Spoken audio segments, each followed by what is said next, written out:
Добрый день. Слышно чего-нибудь? Нет, а почему-то вот, Да, вас во-первых, слышно. Коля Верещагин называется Сергей Федорович Сапрунов, а во-вторых, ничего не слышно.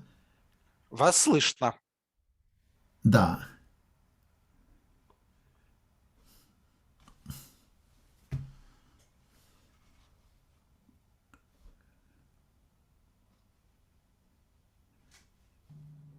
О,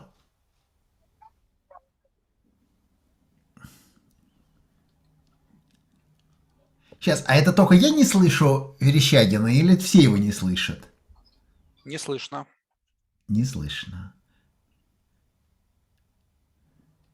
О, А я привет. слышу. Я Привет. слышу, да. Скажи чего-нибудь. А у тебя выключен микрофон.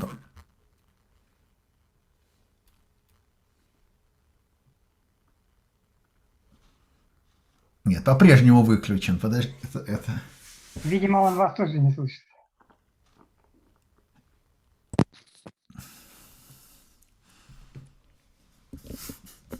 А вот теперь слышно А теперь меня? лучше. Тихо, Нет? тихо, но Хорошо. может быть это так и должно быть. Раз, два, три, Ну, раз, два, три. Раз, два, три. Раз, два, три. Да, хорошо слышно. Слышно. Сейчас я попробую повернуть. В принципе, микрофон нормальный. но- Нет, нет, хороший микрофон, нет, в смысле того самого частотного диапазона он лучше. Мгм. Саша, меня ты слышишь уже, А теперь, а что было?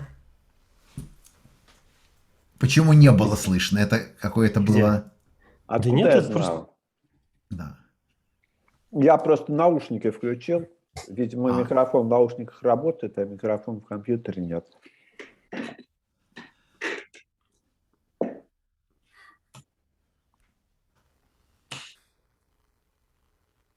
Да, а сейчас, Коля, у тебя есть какие-нибудь слайды, или ты будешь так рассказывать на Суть до бумажке? дела, попробую что-нибудь.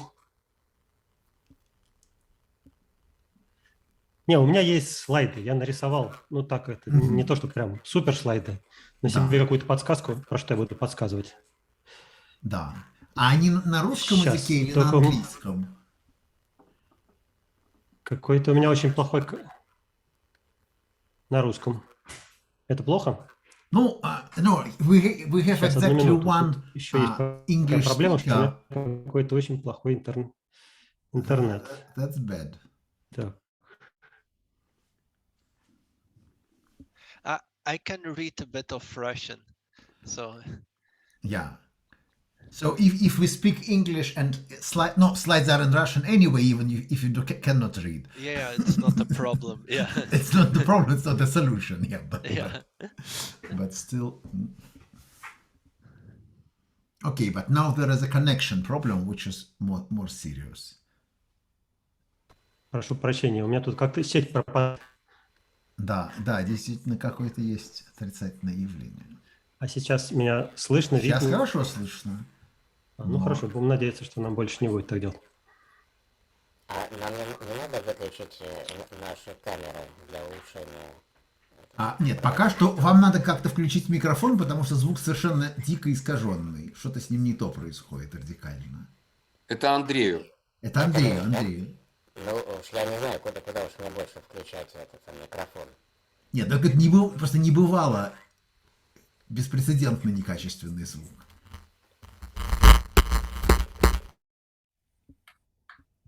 О, Раз, два. Раз, два, три. сначала стало хорошо, потом опять стало плохо. Ну, я даже... Нет, вот бывают такие вот, когда в суде дают показания, чтобы их не узнали. Ну ладно, по крайней мере, Андрей не докладчик.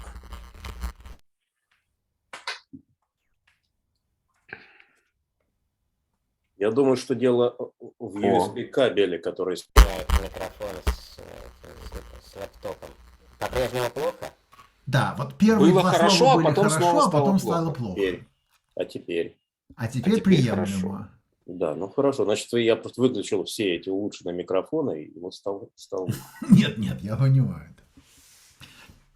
Okay, so I think that we can start, and indeed, maybe we will speak mostly in English, but if you want to ask some questions, please feel free to ask in any language the speaker understands, and then we will translate or something will happen. So I was asked by Kolya, what do we know? And first idea, my idea was that we know nothing. But it's not really, I thought a bit more. And I can say that there is some kind of, I would say, prehistorical background. What I heard about artificial intelligence with text processing. So just I will say a few words, and then you will know what we know and can what we don't know. So initially there was, I think first was the Shannon who measured the frequencies of blocks of 2, 3, and 4 and something letters, and then tried to simulate a text in this way. You can read in вероятности информации, there is Russian example, I think provided by Dobrushin. Of course, it's just pure nonsense. Also, there was kind of big project of machine translation. And the idea was quite reasonable that we should have a dictionary with all the words or all the forms of the words, and then reconstruct the inclination and construct a tree who is dependent on who. And then there was Milchuk who wanted to translate text into смысл, and then back to text in the different language and so on. And there were some systems of Anglo-Russian translation and so on. No, there are completely nonsense things like информационная машина Гутенмахера, которая будет голосом любимого диктора сообщать последнее известие. И для этого они наматывали ферритовые колечки, значит, за большие деньги под руководством Гутенмахера при присутствии Успенского. Он мне это рассказывал. But also there are some it's a short story which is not important. And then there was Elise, I don't know, this you can discuss your psychological problems with the this now it's with this Emacs editor. And also more seriously, there were a big project on pattern recognition, and this idea of pattern recognition in Russian it was Bongard, in other countries it was also, and they have the idea that you have a pattern, you make some transformation, you get features, you analyze the features and so on. And there were some practical experiments and so on. And also there was a general idea of neural network, which was probably more important for today's talk. And the idea is that let's construct a circuit, but the circuit not out of Boolean elements, but out of some continuous functions, or maybe not continuous function, but some threshold function, but some with real inputs. And then we can, like in the brain, does something like this. So why don't we try doing things like this? And moreover, there was even some more advanced idea. For example, each element, we cannot choose element either this or that or that, but we can make, there are some parameters, and we can try to find the best parameters. For each values of parameters, we have some efficiency, just for example, the percentage of what is done correctly, and then it's a function of parameters, and it's more reasonably differentiable. So we can try to find the best parameter by finding the maximal gradient. And even there is a simple observation that if you want to find the influence, the derivative over some parameter, you should do it starting from the output to the inputs, because you have a composition, so you can easily compute the influence of each point to the output, and you don't need to differentiate anything except for the elements. And then there was some kind of systems based on this. Also, it was, I think it was in the 80s, and it was more or less theoretical thing, and people get a lot of money but didn't produce anything. And there was some more practical things. For example, I remember that I read a book «Программа, понимающая естественный язык», Terry Winograd. And the book, they explained that there was some kind of robotic hand simulated, and the machine understood and implemented command like put the block under the green one on the red one, or something like this. And it's also started quite nicely, but then at some level it stopped and it did not go further. Every direction was somehow made its own way and then stopped. And I remember then I visited Google when Google was in Moscow, starting in Moscow, and there was a talk about machine translation. And they say that let's forget about all this and do something which is called statistical translation. And they show even a diagram. They show that if we have a database of million things, we have 50%. And we have 10 millions, we have 51%. If we have 100 millions, we have 52%. And they even it was quite visible, this small slope. So it also didn't look very promising. But still, at some point, something happened, and now things seems to be much better. At least we can see that even the Google translation is now much better than before. And also people they reconstruct the bad pictures. They do a lot of other interesting things. They drive cars a bit, and so many things they imitate painters. So many things which look completely impossible are now possible. And I would never 5 or 10 years before I would never believe that this would be possible. And now I have to confess that I was completely wrong at it. Something is possible, but still it's unclear why. And I think that maybe after today's talk, at least my hope is to understand more on two directions. What is possible and what is impossible, where is the boundary now, and where the boundary is expected in 10 years or 20 years or something like this, especially I guess for text processing. And another thing, so why? So what happened? Of course, people play computer games and they make cheap video processors. That's good, but seems that it's not like something else is also needed, not only computer games. So our current visitor he was a theoretical physicist, and so I hope that he can explain that he has some common language.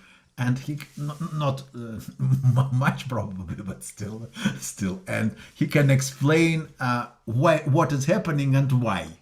Not usually people try to sell their own research, and so we need somebody who is completely disinterested in doing this.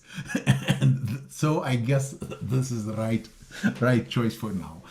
Okay, Kolya, please. Okay. Hello. Sorry, I didn't expect I was supposed to talk in English, so I probably... But you live in some country where they speak English, so it should not be yeah, exactly. Faster. No, it's not completely impossible, but still kind of. I kind of prepared myself to conduct that whole thing in Russian. So okay, but if you at some point feel that it's really an obstacle, then switch. Okay. No, okay. I mean, kind of, I would beg your pardon for my slides being mostly in... No, slides are not the problem. For example, I can read French slides, but when I visit French talks, but this is all. Okay. And one more kind of disclaimer, kind of. Я не настоящий сварщик.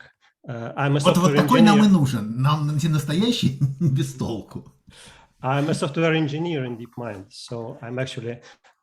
it's kind of so if you can okay, a handyman working on a shuttle program, so knows a lot about how shuttles rust, so how heavy they are, but not probably the right person to talk about kind of perspective of if you want just to know whether they like exist at all, it's a right person, because of course the program head will not tell you the truth. Exactly. The question is why they fly, nobody knows anyway, so there's no neither do I, but they fly, and so my talk is especially how they came to fly at their current shape and how exactly are they capable of flying. Okay, so let me try to share a thing so that is if I share screen. If I share this thing, share up.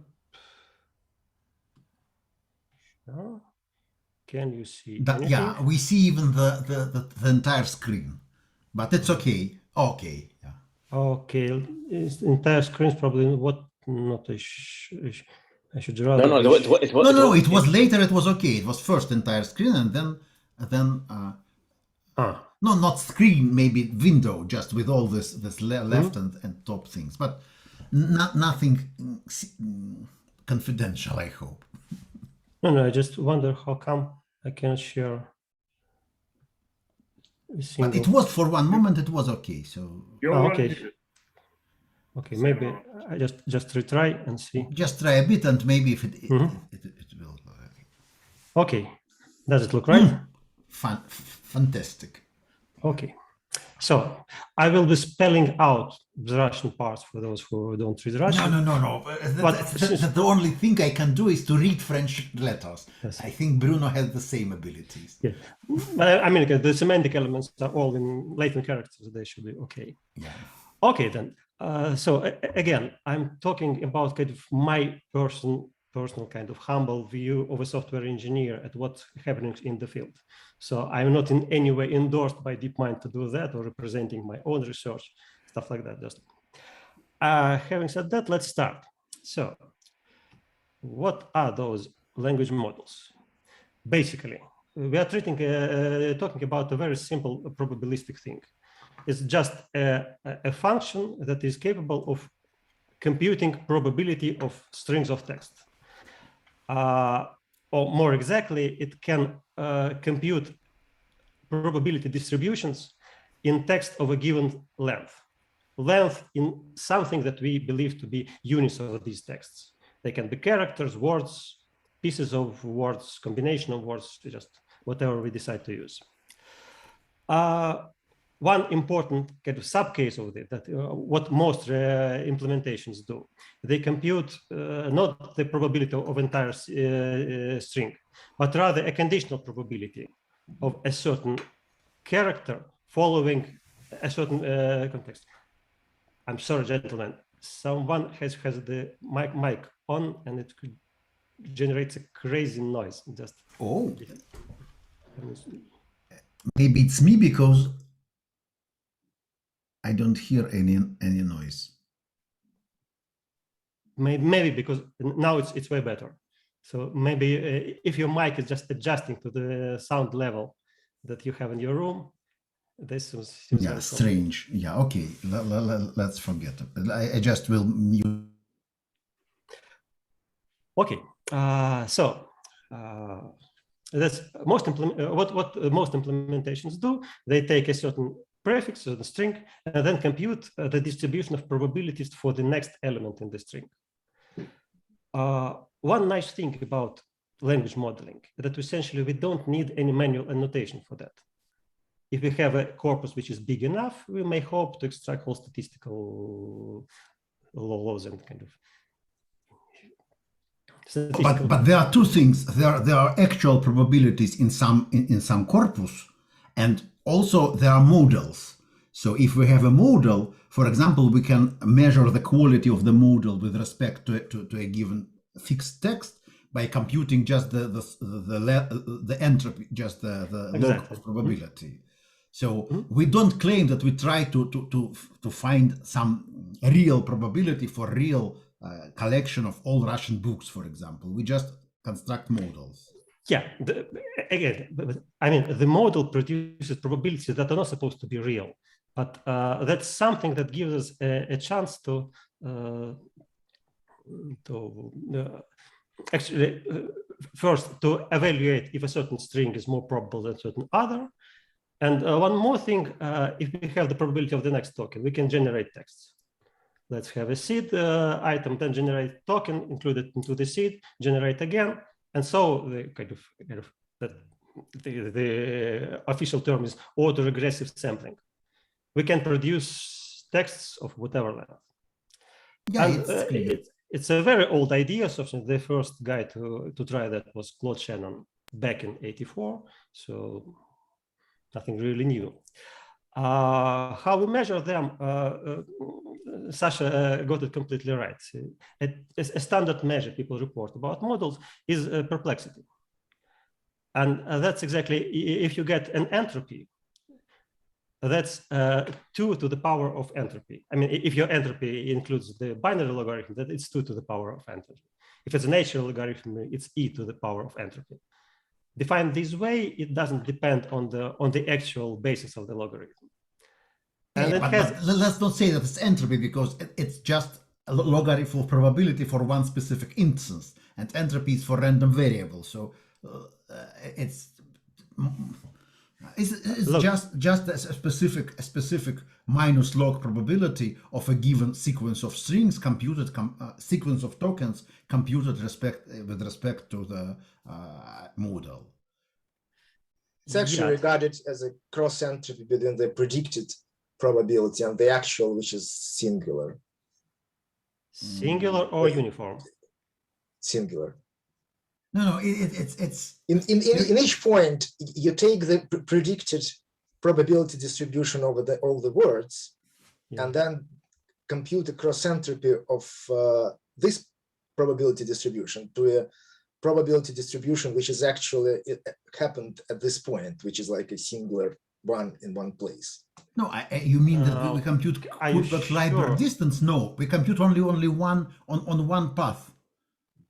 We compute only something on one path. It's not the distance between distributions. But anyway, I think we get this. I would for our seminar, I would say that this is just we get upper bound for Kolmogorov complexity, and we measure how close is this upper bound to the real thing. Yeah, but perplexity actually has a nice naive interpretation, because that's more or less the number of candidates from which you choose every single word. Like if it's 200, it means that if you just have a uniform distribution of 100 candidates for every position, then its perplexity is 200. Or how many bits you need in average to encode using this model. That's basically the same. But bits has an extra constant, which is 2 in the definition. Perplexity has none. It's just a sheer number of candidates. Okay. Okay. So it all started with hidden Markov models, or Ngram models. It's a trivial device. So we modeled the distribution by looking at only the last n tokens.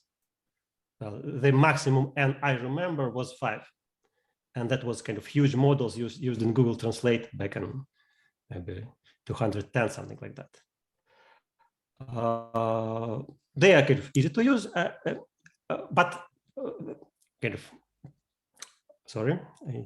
It's actually not much. If you have 130 perplexity, it means that you need more or less 7 bits. So you need more or less 1 letter of each next word to read the text. Look, again, but these are numbers. One way of assessing the model, and just you start generating text and see what it looks like. And then you somehow capture what laws, what regularities it captures. And the problem with n-grams, even for large n-grams, that actually either capture none or simply reproduces the texts they were trained on. Because if you don't have any smoothing, then sampling by 5 grams from any reasonable size corpus is essentially reproducing that corpus. If you do smoothing, then you lose local context. Then the text looks more or less like example in the box here. So it's quite smooth locally, but the very end has nothing to do with the start. It's interesting whether in Russian it will keep some kind of simple inclination things or no. I can vouch it won't, because I experimented a lot with them back in Yandex. And that's it didn't. Okay. It surely doesn't.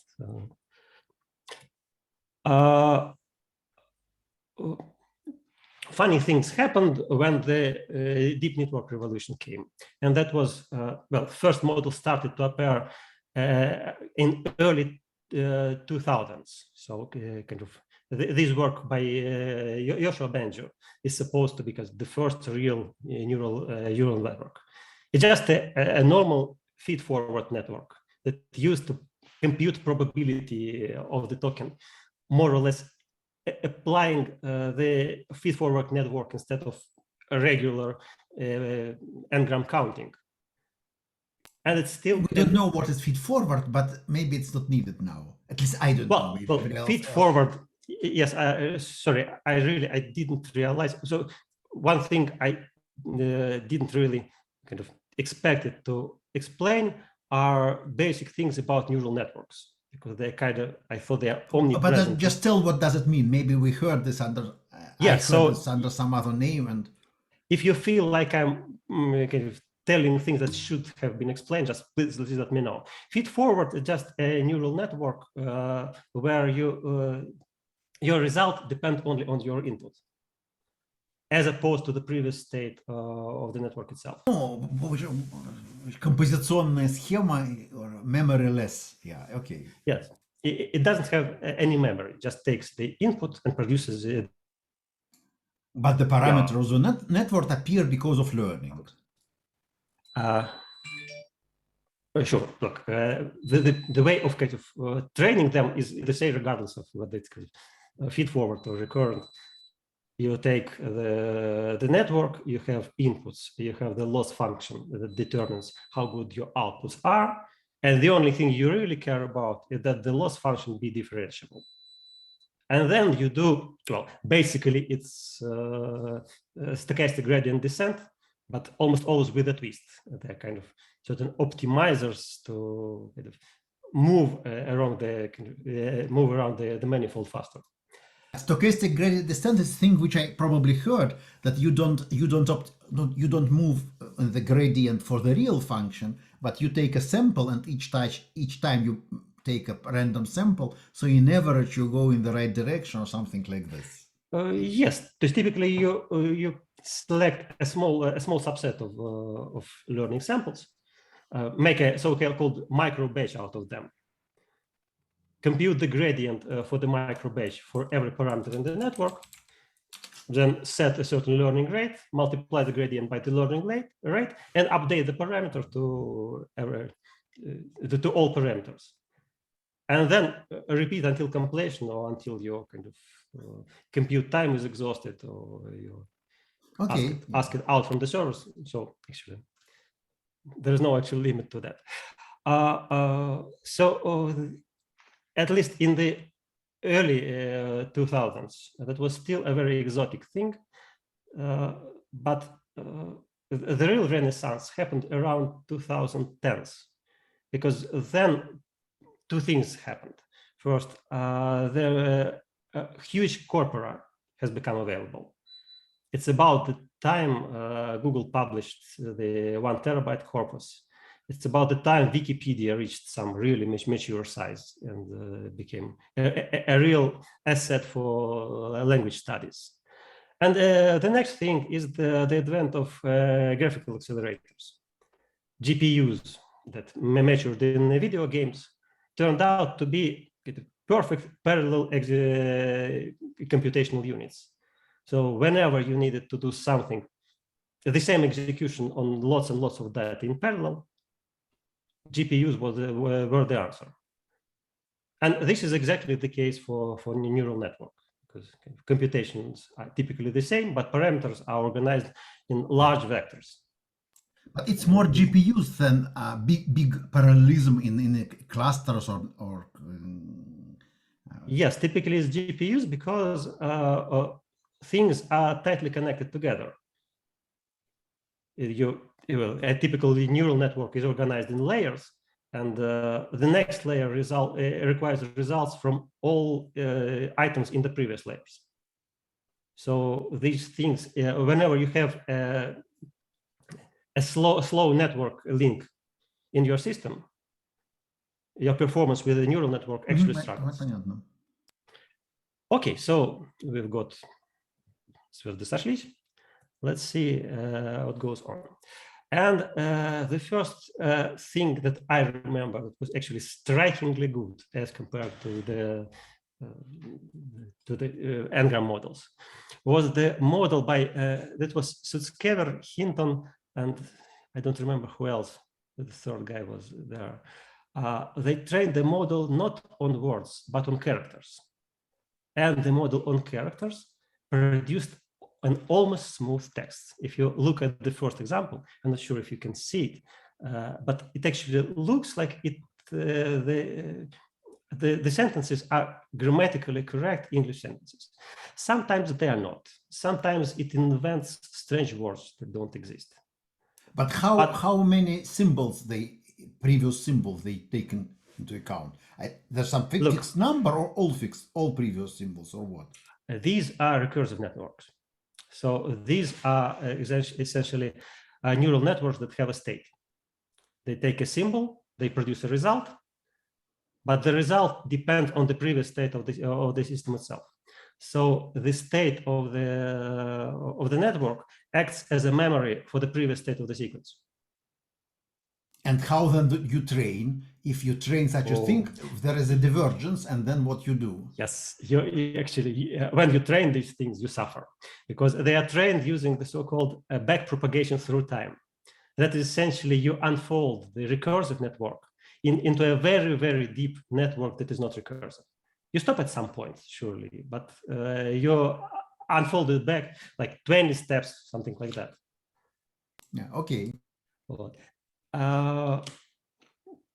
The next thing I would like it to,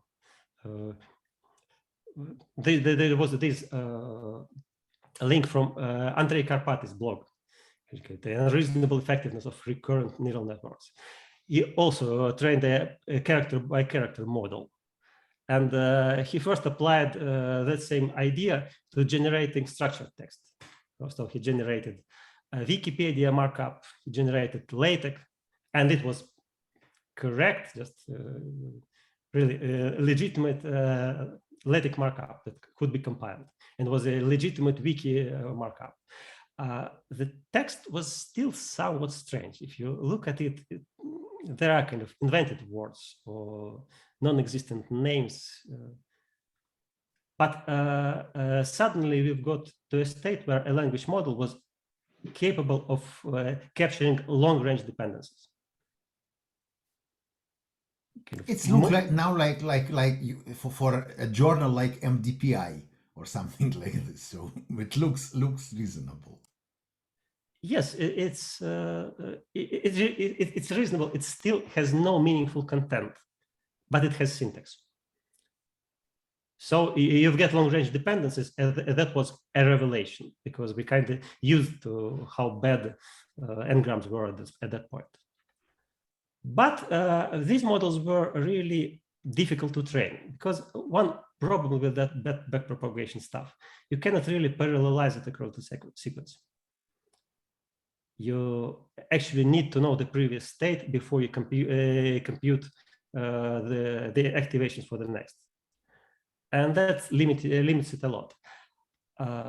One thing probably I should say, another problem with recursive network, because they are trained kind of in a somewhat unnatural fashion by unfolding through time and then cutting off at a certain point. They were very prone to catastrophic forgetting, gradient vanishing. Sorry, it's not, it's gradient vanishing or exploding gradients. So it was easier for gradients either to get lost completely when going deeper into the network, or diverge, and then you couldn't go any further. Okay, not that I understand what are the problems, but I guess there could be a lot. So, but maybe it's not important. Probably let's go. I just say so. They were numerically unstable, and people tried all sorts of devices to make them more numerically stable, to make the model remember longer contexts. So the first model of 2011 was trained using vanilla RNNs, and it was really a miracle of training, because it's probably the first and the last time I've seen training methods of the second order. So they looked not at just the gradient, but at the gradient of the second derivative of the thing across the parameter. It's crazy stuff. And the second one is only used regular gradients because it uses LSTMs, that is long short-term memory, special units that kind of capture that long-range dependencies. But I'm not going any further into this because by now they are all things of the past. And I think all things of the past because in 2014, the attention mechanism was invented. First, in a work that was not specifically for the mechanism, it was kind of some neural machine translation work by, it was Dmitry Bogdanov. Actually, he worked in Yandex shortly before that period, so I kind of know him. And the kind of scientific leader was Yoshua Benjo, if I'm not mistaken. The nice thing about attention mechanism, essentially the following device. You have outputs from every input, and then you apply a softmax layer to summarize them with weights that you also compute from your inputs. Is that decipherable? Not really, just say it again. So you still have what? You have letters or you have words or what? Yes, you have a sequence of letters or words, but rather than remembering the state of the previous state and then recompute everything from that state, you compute it all the entire sequence in one go. To produce the next output, you take results from previous states and combine them using softmax. Using just some approximation to maximal. What you No. Softmax is just. Ну тогда получается следующий этап еще раз, то есть чтобы мы как бы еще раз пробежаться по бэклогу и получается как только вы. Sorry. What was that? No. I think some expert really wants to ask something, but then it stopped. Yeah, there was something about backlog. But... Yeah. But okay, look, let's do as follows. Please trust me that kind of the attention mechanism is a viable replacement for the recursive network. No, when I say that I don't understand anything, this not the only meaning is to inform you about this without any claim. I realize probably I'm not really prepared to explain the attention mechanism because I don't have the right diagrams and so. So let's go further. Okay. So it's. But we can just say that every point at any point in time you can ask for any other point in time by specifying where you want to look. It's just like a kind of memory. Yeah, I think that's actually a great summary. So every sample, producing every sample in the output can look at the results for every other samples in the output. And there is a simple aggregation functions that computes, combines the results from all outputs together. And the nice thing of this scheme is that you actually don't need to wait until the results for the previous stage are available to compute the next state. You can train them applying it to the whole sequence in parallel. And that speeds up things immensely. So in 2017, actually a revolution happened. People introduced the model named transformer. That is, well, strictly speaking, it's not a language model. This was a model for machine translation. So it has the so-called encoder-decoder architecture. It looks at the input, it first processes the input, then it starts generating output, looking using an attention mechanism at whatever place in the input it desires, and into whatever places in the already generated text it already produced. And since machine translation is complicated things, they aren't looking into a single place, but rather into 16 different places. This is what is called multi-head attention. And you might guess, once now the demon is out of the bottle, people know how to make sequence-to-sequence model using feed-forward networks. That's attention only. Two important models appear the very next year. First, it's the guy who produced the first RNN sequence, Ilyasov Kevin, came on to found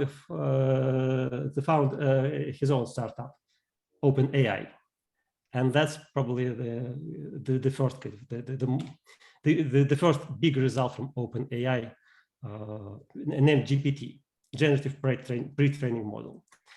It was simply a transformer stripped down to the decoder only. So no input from the from the source text.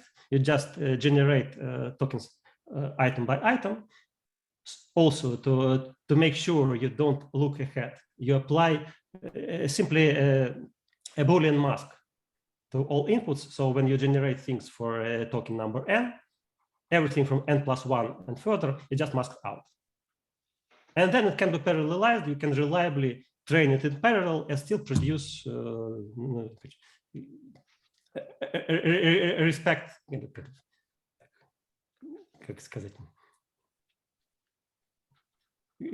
consequentiality. What's the right term for? What say in Russian just? Соблюдать причинно-следственные связи. Respect causality. That's it. So that kind of your next input is never conditioned on your previous one. And another thing people did at Google Brain, that was BERT, another famous model. Also basically transformer in the architecture, but trained in a somewhat exotic task. So they didn't train it to generate the next sequence. They trained it to fill holes in the text. They let certain things out and then train the model to guess which words were omitted. So you mean that this is just as a human translator cannot translate just if he needs to get the entire sentence before starting to producing this. So you need to know what is later, or it's well bidirectional is just in terms of after and before, or what? Yeah, it means that in BERT, the output you produce may depend on the things that you see later. So strictly speaking, that makes BERT somewhat unsuitable for autoregressive generation, but it's very good for all sorts of applied tasks. It really probably now the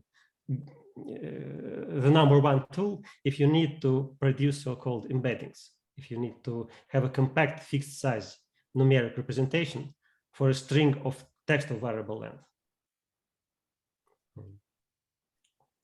Okay, so these are just the starts. So this model, and another important thing is how do you use these models? This is probably the first time, because before that it was very common for people to train a special model for every language task. If you have some NLP task, you typically used part of the data as a training set, part of the data as the evaluation set, but you really it was a dedicated model for everything. GPT was the first to kind of champion the idea of generative pre-training. That is, before you even start, you get as much text as you can and train a model that simply produces the next token for that huge corpus. And then you fine-tune it. That is, freeze either all parameters but the last layer, or all parameters but the biases. So you freeze most of the parameter and leave only a subset modifiable, and do a limited number of additional training steps using your specific task as the training data. So slightly. It is about one language. There is no, both of them do not try to use any other language. All of these are just one language. But again, if your training data is a mix of English and Russian, then your language will be English-Russian. It's just kind of. So I mean, the fact that kind of the corpora they were trained on were single language is not very important. Okay, so these were this. Sorry. Another important thing from Google is Transformer Excel. That was the next year, 2019. So we are already starting kind of looking at bigger and bigger models. There were some architectural improvements to make these things work better with long contexts. They actually used a very wide model, wider than before. And one important thing, they implemented caching of intermediate activations, so that the inference from this model was actually significantly faster than from vanilla transformer. The perplexity on real texts actually dropped from, you remember, the number we were talking about was like 130, something like that. Here we are already in the region of 40, 50. It depends on the corpus, so there is not a single value. Yeah, but it's interesting to note that we're shaving off like 2 bits of information, and the difference is dramatic, you know, to the human eye. Yes, it looks like at this point, people progressively used less and less, use performance less and less as their metric of reference. About this time, probably starting from birth, people switched to evaluating models on practical tasks. So there are actually data sets and task sets, so that if you train your model, you fine-tune it on specific tasks and then see how it actually improves performance in these real tasks. The data set is called, the most standard one is called GLUE. And I'm not sure. But let me ask a specific question. So do you mean that if we have the training on once we train for English language, then really you can compress most of the English text just 10 times, like with Perplexity says. So you can just a lossless compressor, which has such a great efficiency. Something like that. And because it's very strange. Why it's strange? Because there were experiments by Kolmogorov and maybe Shannon also, when you try humans were asked to predict the probability of next letter. Yes. They can give any distribution, and then exactly the same number was computed. And they found that they have something like this redundancy was not so big, like 10 times. It's maybe like 1. But this is per word, not per character. It's per word. So even for longer words, it's like several pieces. Yeah, okay, but still, it's much better than human can do. Is it really observable? Look, again, I don't know, and it looks like measuring perplexity doesn't give you enough hints. Actually, you can kind of understand more and see things better if you just look at the text the thing produced. No, but still, if you have perplexity, it's not just a theoretical measure. You can use it for compression, literally. If you have probability, you just use the encoding of this length. Yes, probably. So if it's really like this, then you can compute the. No, Vita say that it's not lossless. Why? If perplexity is count, if we know probability for each next word, we can. No, but you can generate 10 times big text from a small seed but it is not in any sense original text which was in any database. So I don't understand how it can be used for lossless compression. What I am saying is about the original definition when the perplexity was about the prediction of the next word. So if we have probabilities for all possible next words, we can encode them in such a way that the number of bits is just a logarithm of a probability. So it will be a lossless, of course it will be quite theoretical, but still it will be a lossless encoding. So maybe now perplexity is understood in a more relaxed way and doesn't lead directly to information bound. No, it's the same still. So 20 to 40 perplexity comes to like 5 bits, right? Yeah, something and like the that. vocabulary is usually like 20,000, which is 16 bits, which means 3 times compression, right? It just means that you can probably reduce all the corpus of sensible English texts by 10 times, but not a particular text. It works.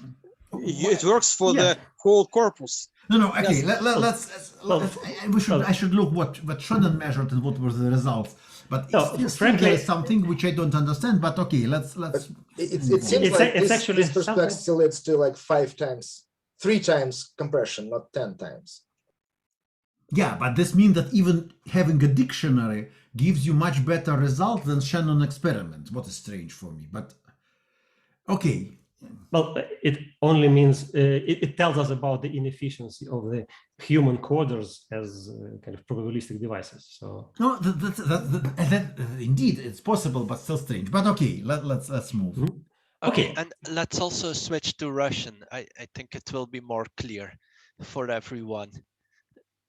Why?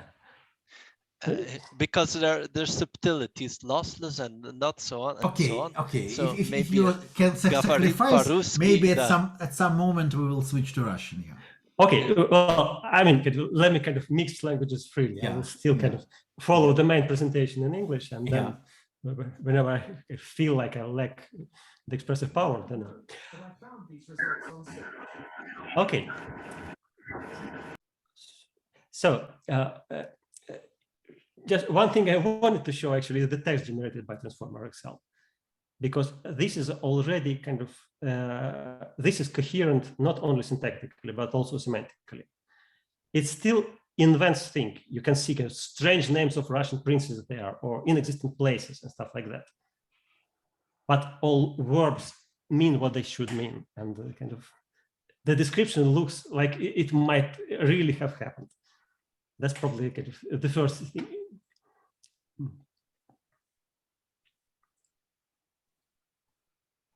The next big model, kind of a real great shout, was GPT-2. The same year, somewhat later. What they did, they actually trained a big model by that time, because GPT-2 was 1.5 billion parameters.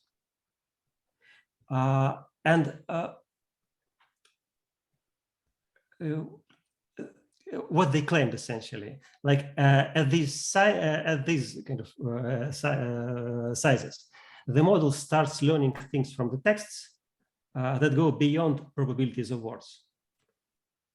Or it is the probability of words that start to reflect some additional knowledge. Yeah, but this is pure nonsense about making files read-only. Yes, but I mean, suppose you don't know anything about Linux, and you look at this text. Would you be able to tell this is not for real? That's exactly the point. Yeah. But in previous text, I cannot also say say the same because I don't know about history. So yes, but no. Look, the previous had a prince. If you, there is. So, here, if you look at prince. Prince Mikhail Mikhailovich, yeah. Prince Mikhail Mikhailovich Shafei. That's странные принцы бывают, конечно, но кто это? Well, no Russian prince has double patronymic, so that's for sure. That's I know, but Anyway, kind of now we are following we are starting the explosion process. We are only 2 years from now, and the model's getting bigger, and what they produce actually starts making sense, not only semantically, because you remember, like 2 years before that point, we were excited that model produced no meaningful words. Here we start complaining that it invents things. It doesn't tell us the real thing, but it really tells us things. And this was kind of a natural idea. Let's see what happens if we increase things to the maximum. And that's 2020, GPT-3, also from OpenAI. These guys were kind of very prolific, and they are very prolific in the sense. So they trained a whole family of models. The smallest is 125 million parameters, and the biggest 175 billion parameters. That's kind of half terabyte of parameter data alone, if you think of it. Just a huge amount of data. Very deep, like 96 layers, 96 attention heads. So when you generate the next token, you look kind of at 96 different places in what precedes it, and a very long context. The width of the model is 12,000 tokens. Tokens for them, if I'm not mistaken, they're using BPE, so that's more or less a couple of characters. It's very short tokens. I think they usually use like 20,000 token vocabulary, so it's quite a bit more than two tokens, 2 letters. Short letters are basically short words are basically 1 token already. Yeah, but are you sure it's 2,000? I'm not sure about GPT. Tokens are of the same length, or they are variable length. Variable length. I saw GPT copy myself, and there it was 50,000 tokens. The input vocabulary size. So probably they go slightly larger. But anyway, it's in this range. It's 32,000, 46, 128,000 is the maximum vocabulary size. No, there are not so many short words, actually. I think I know 10,000 English words, and that's more or less all. So, no. Yeah, but actually, it's not about. GPT-3 is 50,000, right? It's not about kind of short. It's about being frequent. So it's really for English. It makes gut sense. It's like 2 to 3 characters per token. But since it's the byte level tokenizer on UTF strings, it can tokenize Russian. It does tokenize Russian perfectly, except that the one token is half character.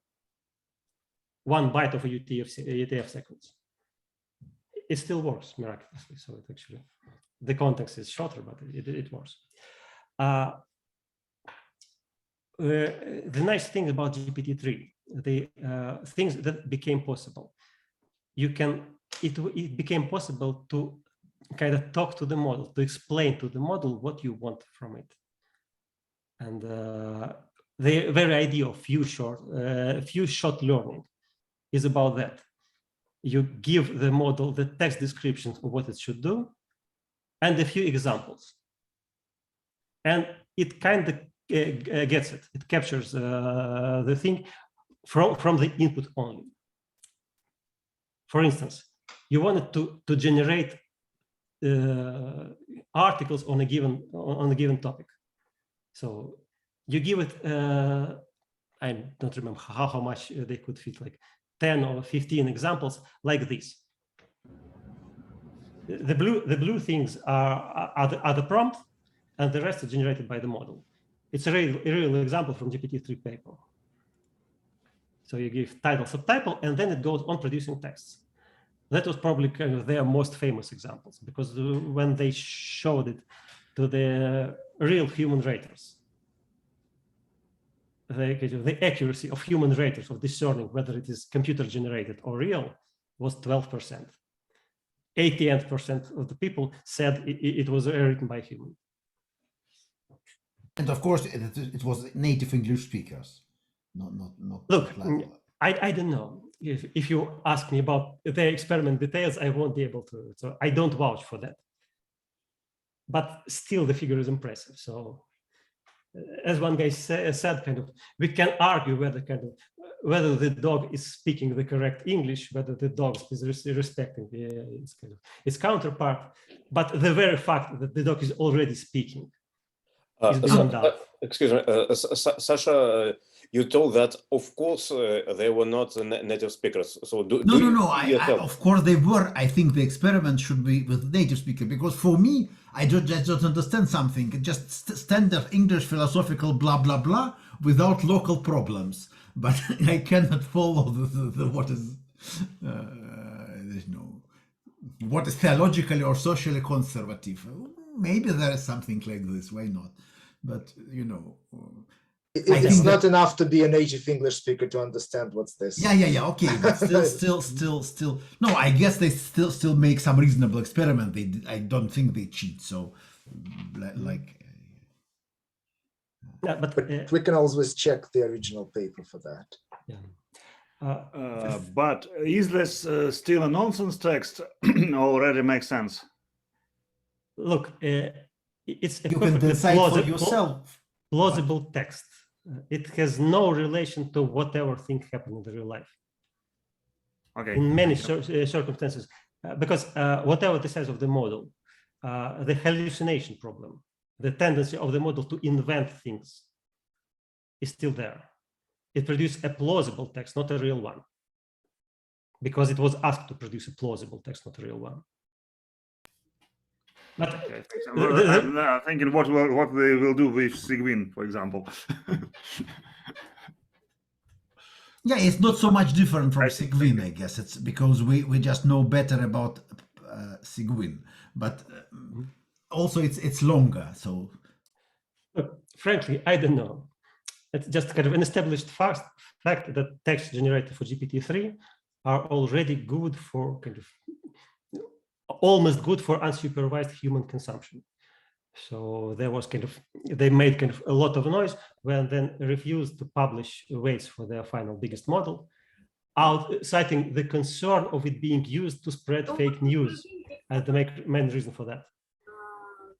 I'm not sure whether it was real or a publicity stunt, but anyway, it kind of made impression.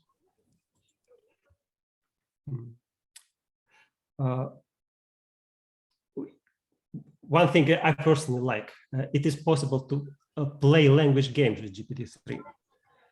You can introduce a new word in the context, explain to the model what it means, and it starts using it correctly, including putting it in the proper grammar form. If you look at the very bottom of the example, they introduce a new word. They actually, it puts it in the past tense with no problem. And again, needless to explain, there is no such thing as a what poo in English, and nothing like what poo in the trained corpus. It's just the model figured out for itself.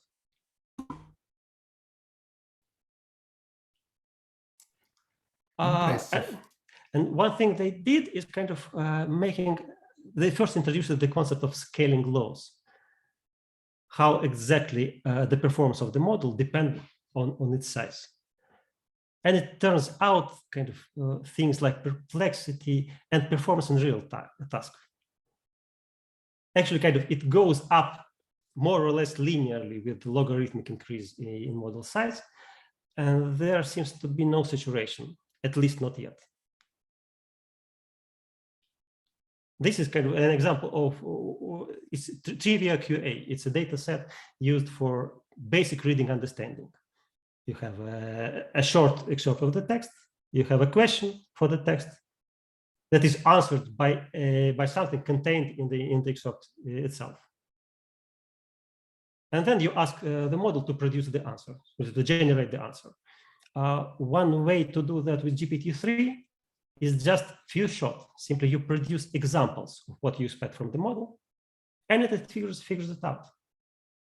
And achieves the results of like 72 or 75%. Anyway, it's higher than the state of the art. SOTA is the standard abbreviation for state of the art. So fine-tuned model for human for the look.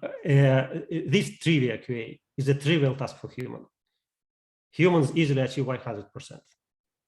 Fine-tuned state of the art is the best model trained specifically for the task. Oh, I just remember how I tried to pass the French test, and it was more like this. Look, surely we consider native speakers, so people. Yeah, sure. But so I understand. But let's not forget that the model was not trained to answer questions. This was the model as a statistical device whose only ability is to predict the next token. And then somehow it captures enough information about the structure of the text to be able to make sense of this task, to be able to make sense of the piece of text it sees. So, to me, it looks like something is happening here. And the real problem, kind of the whole thing, actually scales with the size of the model. That's another big enigma of those large language models. By all laws of physics and machine learning, they should be overfitting, crazily overfitting. Because look, we have 175 parameters and low terabytes of data seen through the training. So that's not much examples per not very many examples per parameter. It's kind of not exactly low data regime, but almost.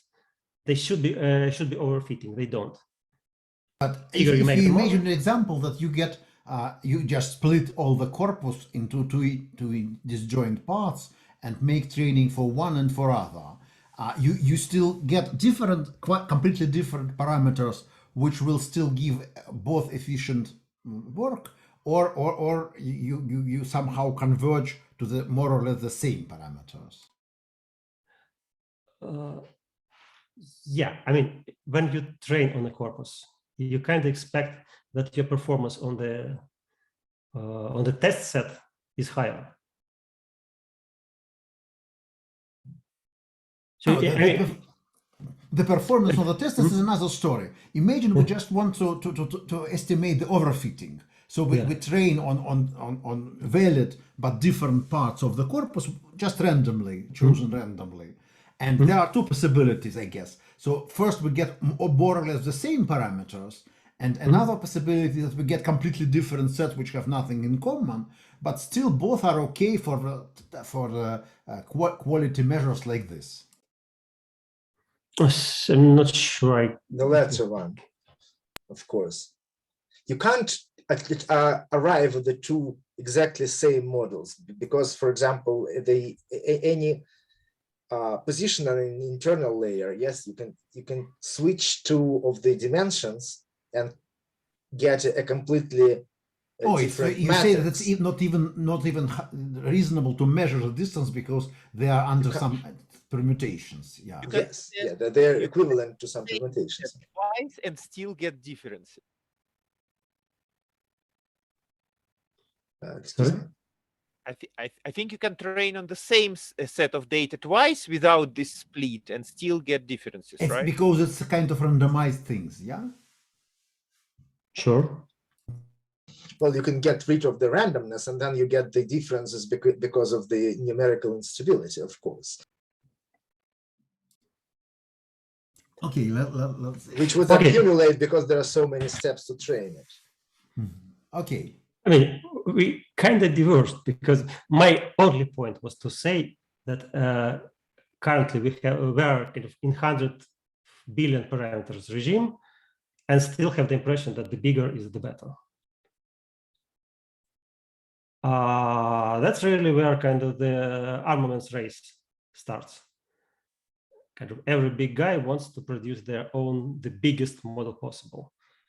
Our kind of contribution to the armor race, this armament race, is called Gopher, 2080 parameters, but nothing really spectacular inside. So it's only interesting as a point on the kind of scaling law table, nothing revolutionary in the experiment. Although talking to this model is really kind of revealing. That's so. Well, inside Deepmind, we have kind of a chat to talk with the model. It's people bring the most interesting pieces into a Slack channel, and that's sometimes it's really creepy. How much does it know? And the current leader is Turing Megatron. It's a common produce of Microsoft and NVIDIA. And expectedly, it actually in all synthetic metrics like glue, it takes the first place. So far, it's still true. The bigger you make it, the better it becomes. And some context, just to put it somewhere kind of on the numeric scale, like here it's 500 billion parameters. That's about 7 times as many neurons as the human brain has, and 200 times less than synapses in the brain. But the overall feeling is we are getting into the same range of things. So just the parameters of the elements are similar to the parameters of human elements. Definitely not. It's a completely different system. How many inputs an average element has? Input element in network, I guess there are some kind of elements which have some inputs. Well, so it's like 10 inputs or 100 inputs or no, 2 inputs. I say the kind of ballpark average number is 2,000 or 4,000, because the inputs are all neurons from the previous layer. And these layers, so they have just parameters. Sasha, another way to compare is to say that one synapse is described. It's not different, but it's not definite. But the synapse is not a single parameter. The synapse is described by like hundreds, probably, or tens of 100 to 100 learnable parameters. A single synapse. So and also connections.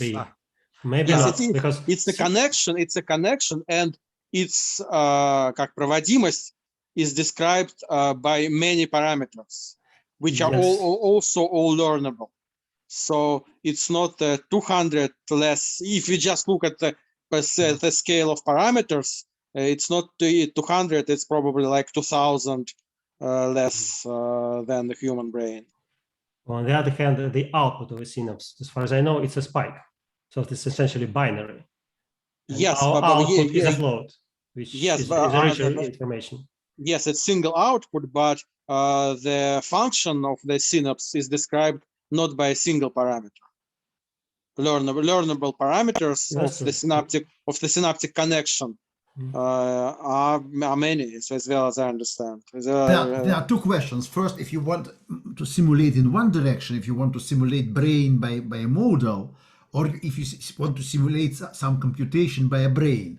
And it's not clear in the second direction. It's difficult to use many parameters. But okay, let's continue, I think. Yeah, I put this number just for context so that we could understand which level of complexity we are at. Anyway, right now it seems that the scaling limit is not here yet. We still can train bigger things and expect to get better results. I put there kind of samples of talks to Gopher, because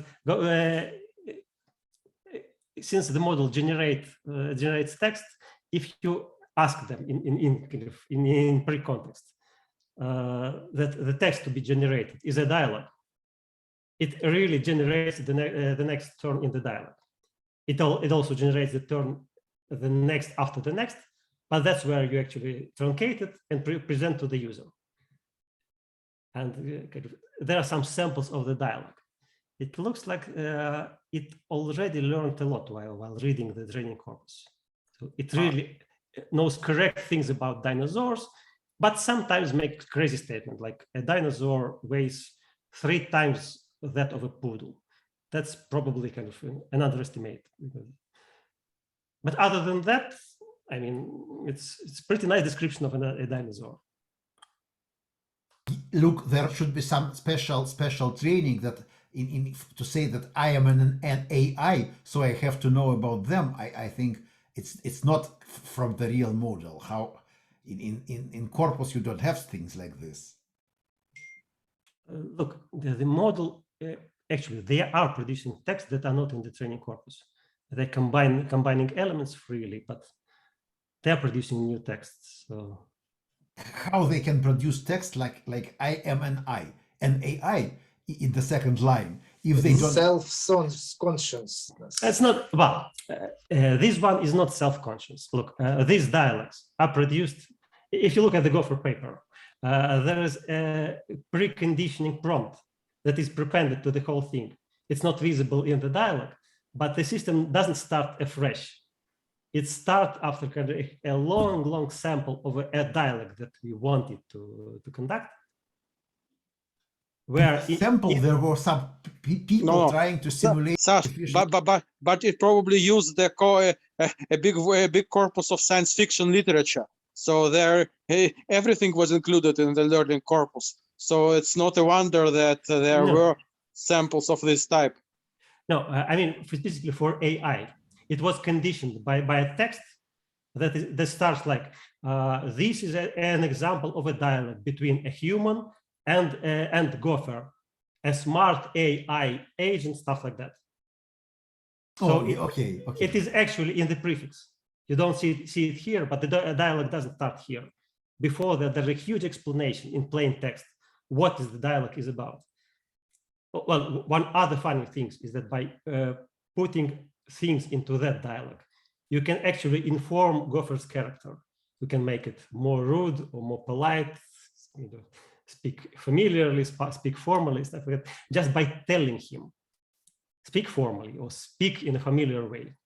And it obeys it. It captures it from the description, not from the tone of previous messages. Very impressive. Okay.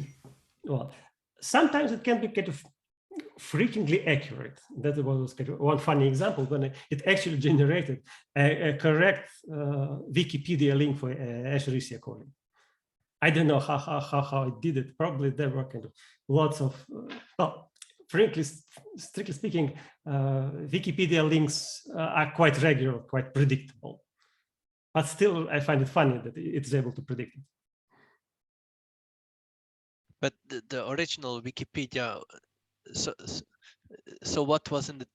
It's an invented bacteria. E. coli is existing bacteria. Escherichia coli definitely exists. The question is whether exactly the same web reference was somewhere in the learning. Yes. Yes, most probably it was, but it could also have constructed it out of elements, simply by knowing how Wikipedia elements, Wikipedia links are structured. We never know. Yes, but in 100 terabytes of parameters, you can store a lot of Wikipedia.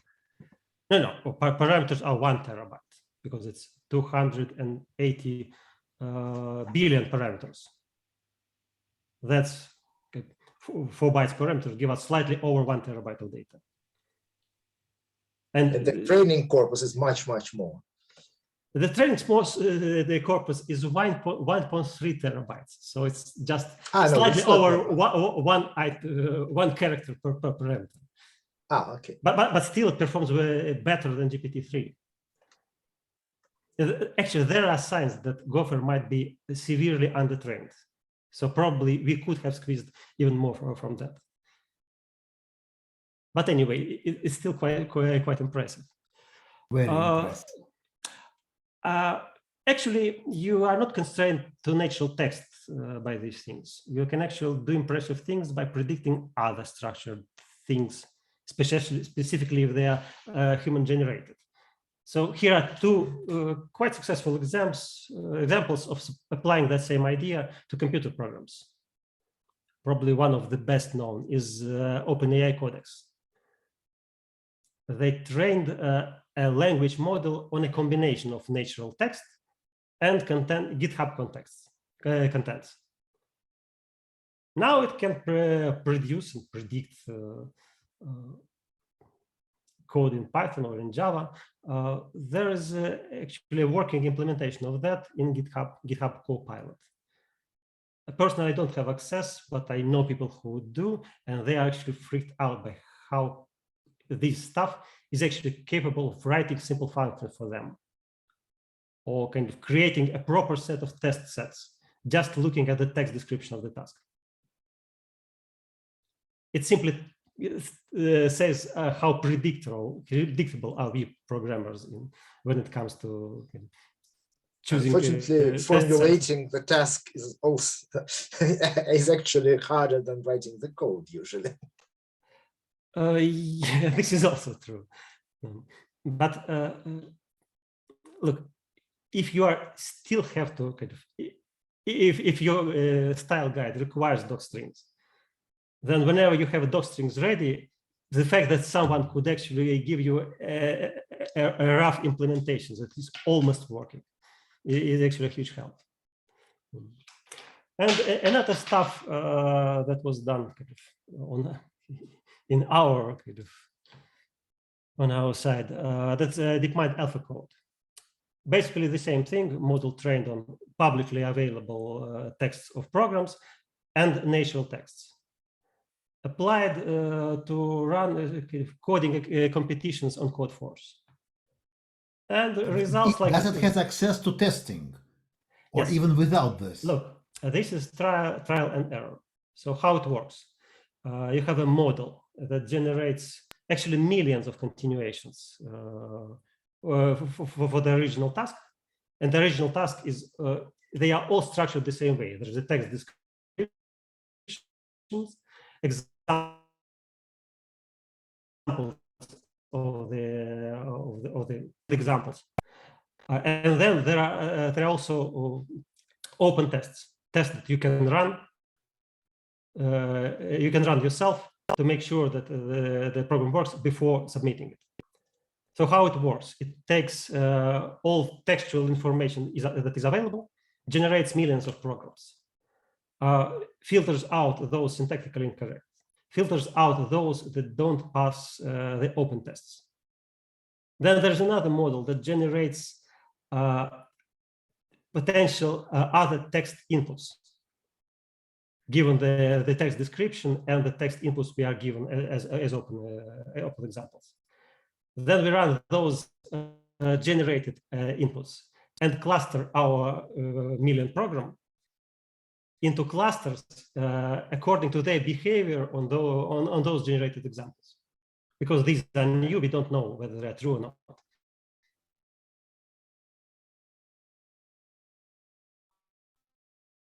But also you can try to run just your machine. But using the them, test. let's us cluster things into integrative. Sure, you run your machine on the tests that are available, but there are also in Codeforces. There are also closed tests that are only run by the checking system. But you have multiple submissions. So once you have buckets of programs that are doing the same thing, you can take one example from each and try to submit it. So it's trial and error with extensive filtering, but somehow this gives you the results more or less on the level of an average participant. You have 54% rating. What if you just use it for the not to write a program, but just predict the output from inputs as required by Codeforces? Look, just submit the entire program of yours. That's another task, and probably for simple programs, it could do it. I mean, many of those papers that I cited have experiments on zero-shot math abilities of the things. Like you can ask Gopher, how much is 2 by 2? the answer would be correct. Typically, kind of the low digit maths are known to the models.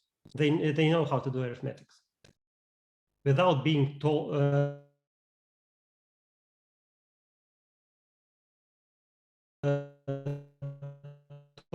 Arithmetics. It's all in the kind of in the probabilities of tokens. It's all in.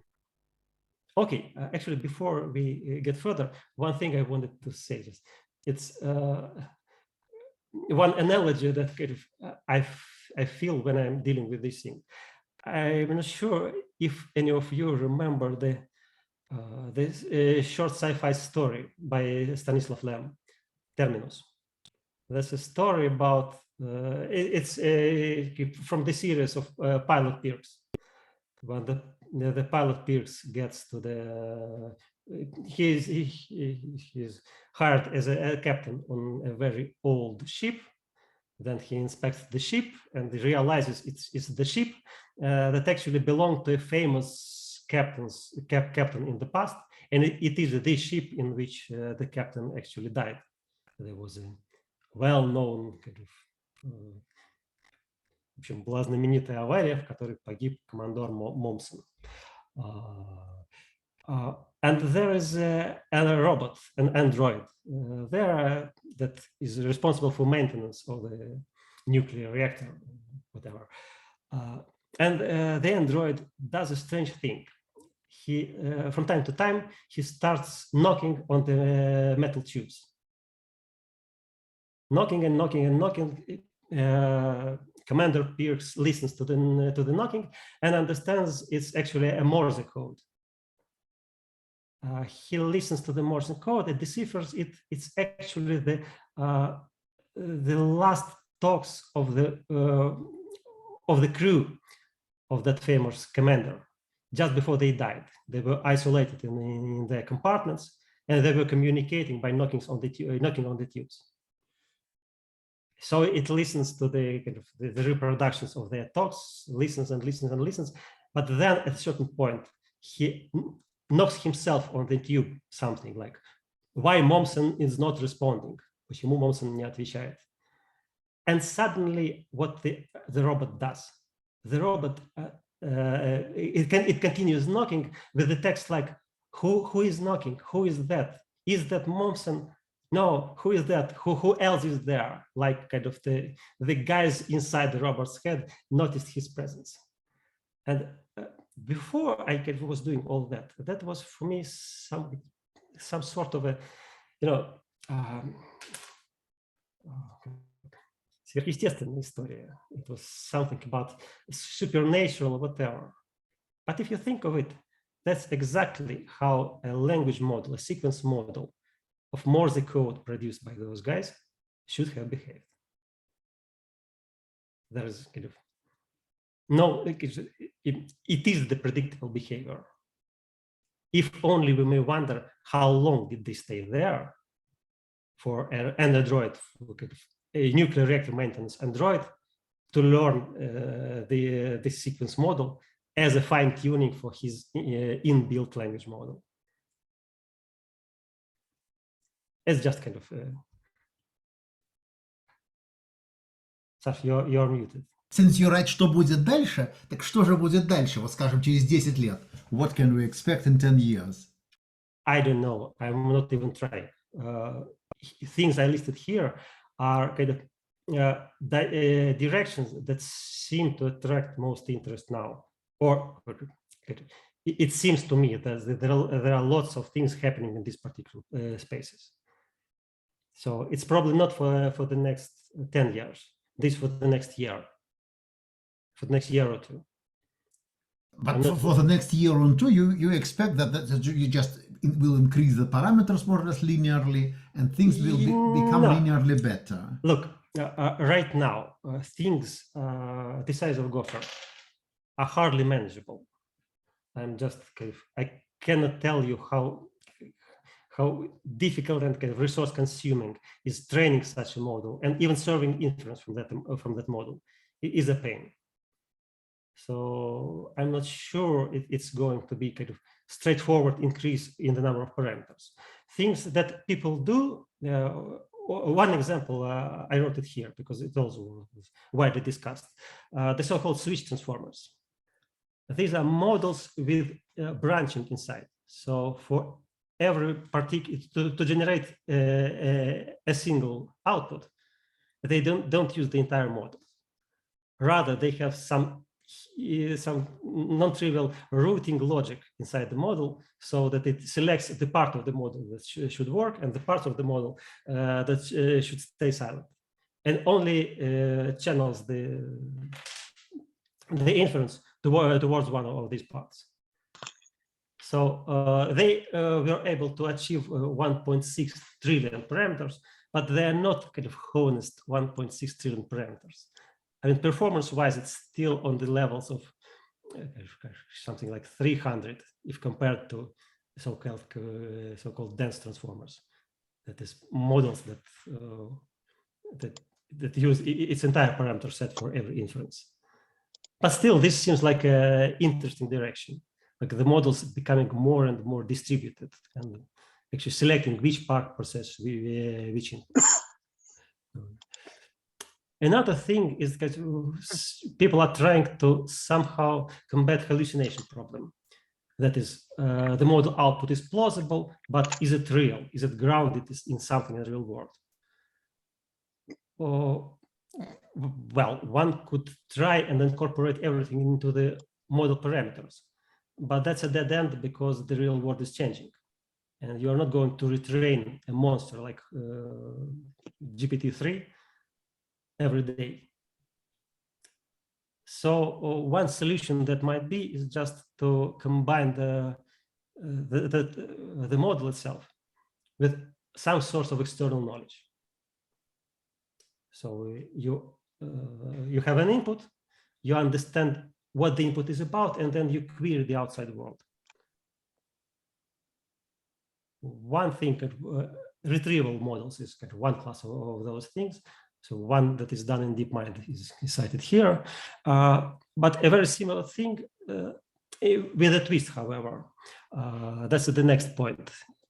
OpenAI's WebGPT. It's also a model that is capable of querying Google at the right place. So it's a model that can generate answers like, I don't know, let me find it in Google for you, and then look it up. There are actually a whole set of models from OpenAI that I experimented with humans in the loop, adding in human raters and trying to improve the model behavior in dialogue through explicitly kind of post-training those models, making them talk to real human.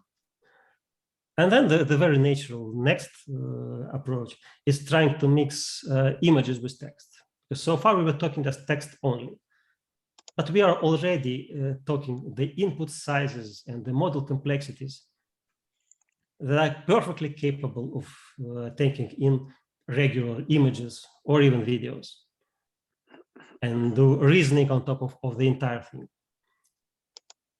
One thing that is kind of the funny was OpenAI Clip. They trained an unsupervised models on many images and captions of them.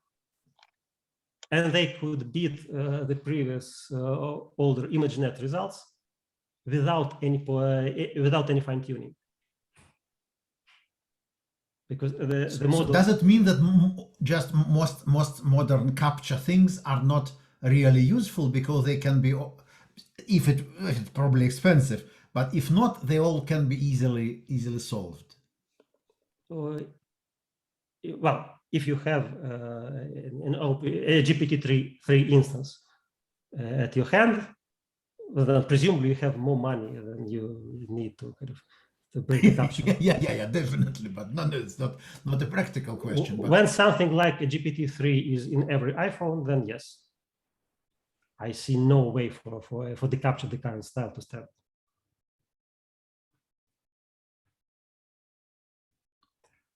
And a couple of useful links, if you kind of, I mean, here is the deck. If you can freely share it, and so if you find something interesting. All green things are just links, so feel free to go and click the stuff. Okay. What is the most available something we can just try ourselves openly in the internet or whatever? Most impressive. Look, your destination Hugging Face. This is a repository of everything about models, including links to publicly available models, with codes and even weights on GitHub. The biggest thing I know is kind of the community effort to reproduce GPT-style model with 60 billion parameters. No. What I mean is not the availability of model. I just want to appreciate how much it works by just sending some inputs and getting outputs. Also, Hugging Face. They have a demo that does text generation from a selection of models they have. So they have stuff GPT-2 style, probably some smaller GPT-3 style models as well. Do they have something in Russian or not? There are Russian models. There exists stuff like root GPT-3. It's not the full-blown 165. It's it's lower billions of parameters, but stuff like that that already exists and is publicly available.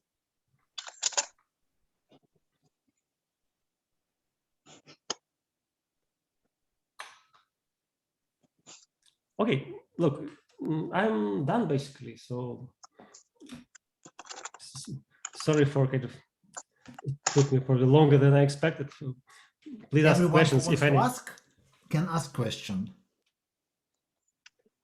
Yeah. Is there any way to detect automatically this phenomenon of hallucinating? It's clear for a human being, but is there any way to catch it somehow by simple or a relatively simple program? Well, if only someone knew a simple method, we could filter the model output the same way we filter the alpha code output. But no one actually knows because the model says it is plausible. It assigns high probability to that. Unless you have some special, no, probably my answer is no. There is no easy automatic method. Okay. Ты положил куда-нибудь слайды, чтобы по ссылкам пойти? Не, они у меня на Google Drive лежат, как бы, в принципе, расшарены по ссылке. Вот. Я просто никому еще не присылал. Ну, давай я тебе пришлю. Или могу где-нибудь... Is there some sort of a chat here? I don't know. I'm not using... There's a chat on the side, underneath the... Там внизу это самое. This chat will die. Чат. Окей. Ага. Сейчас тогда я в чат я ссылку скину. Sorry, let me...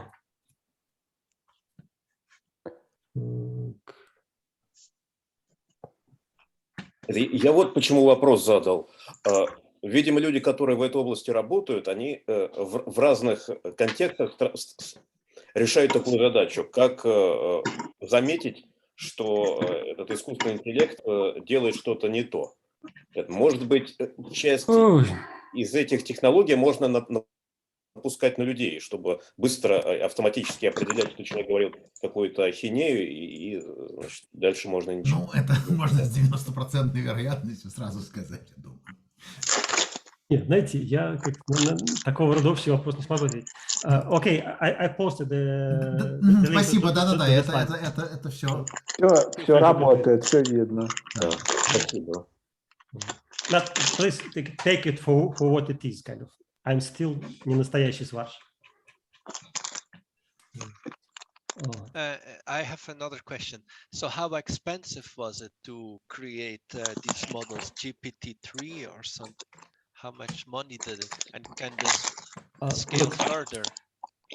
I don't remember the exact numbers, and I'm sure even if I knew, I wasn't able to disclose them. But there is a paper on that, It's kind of a very famous paper that is easily Googled by the words stochastic parrots.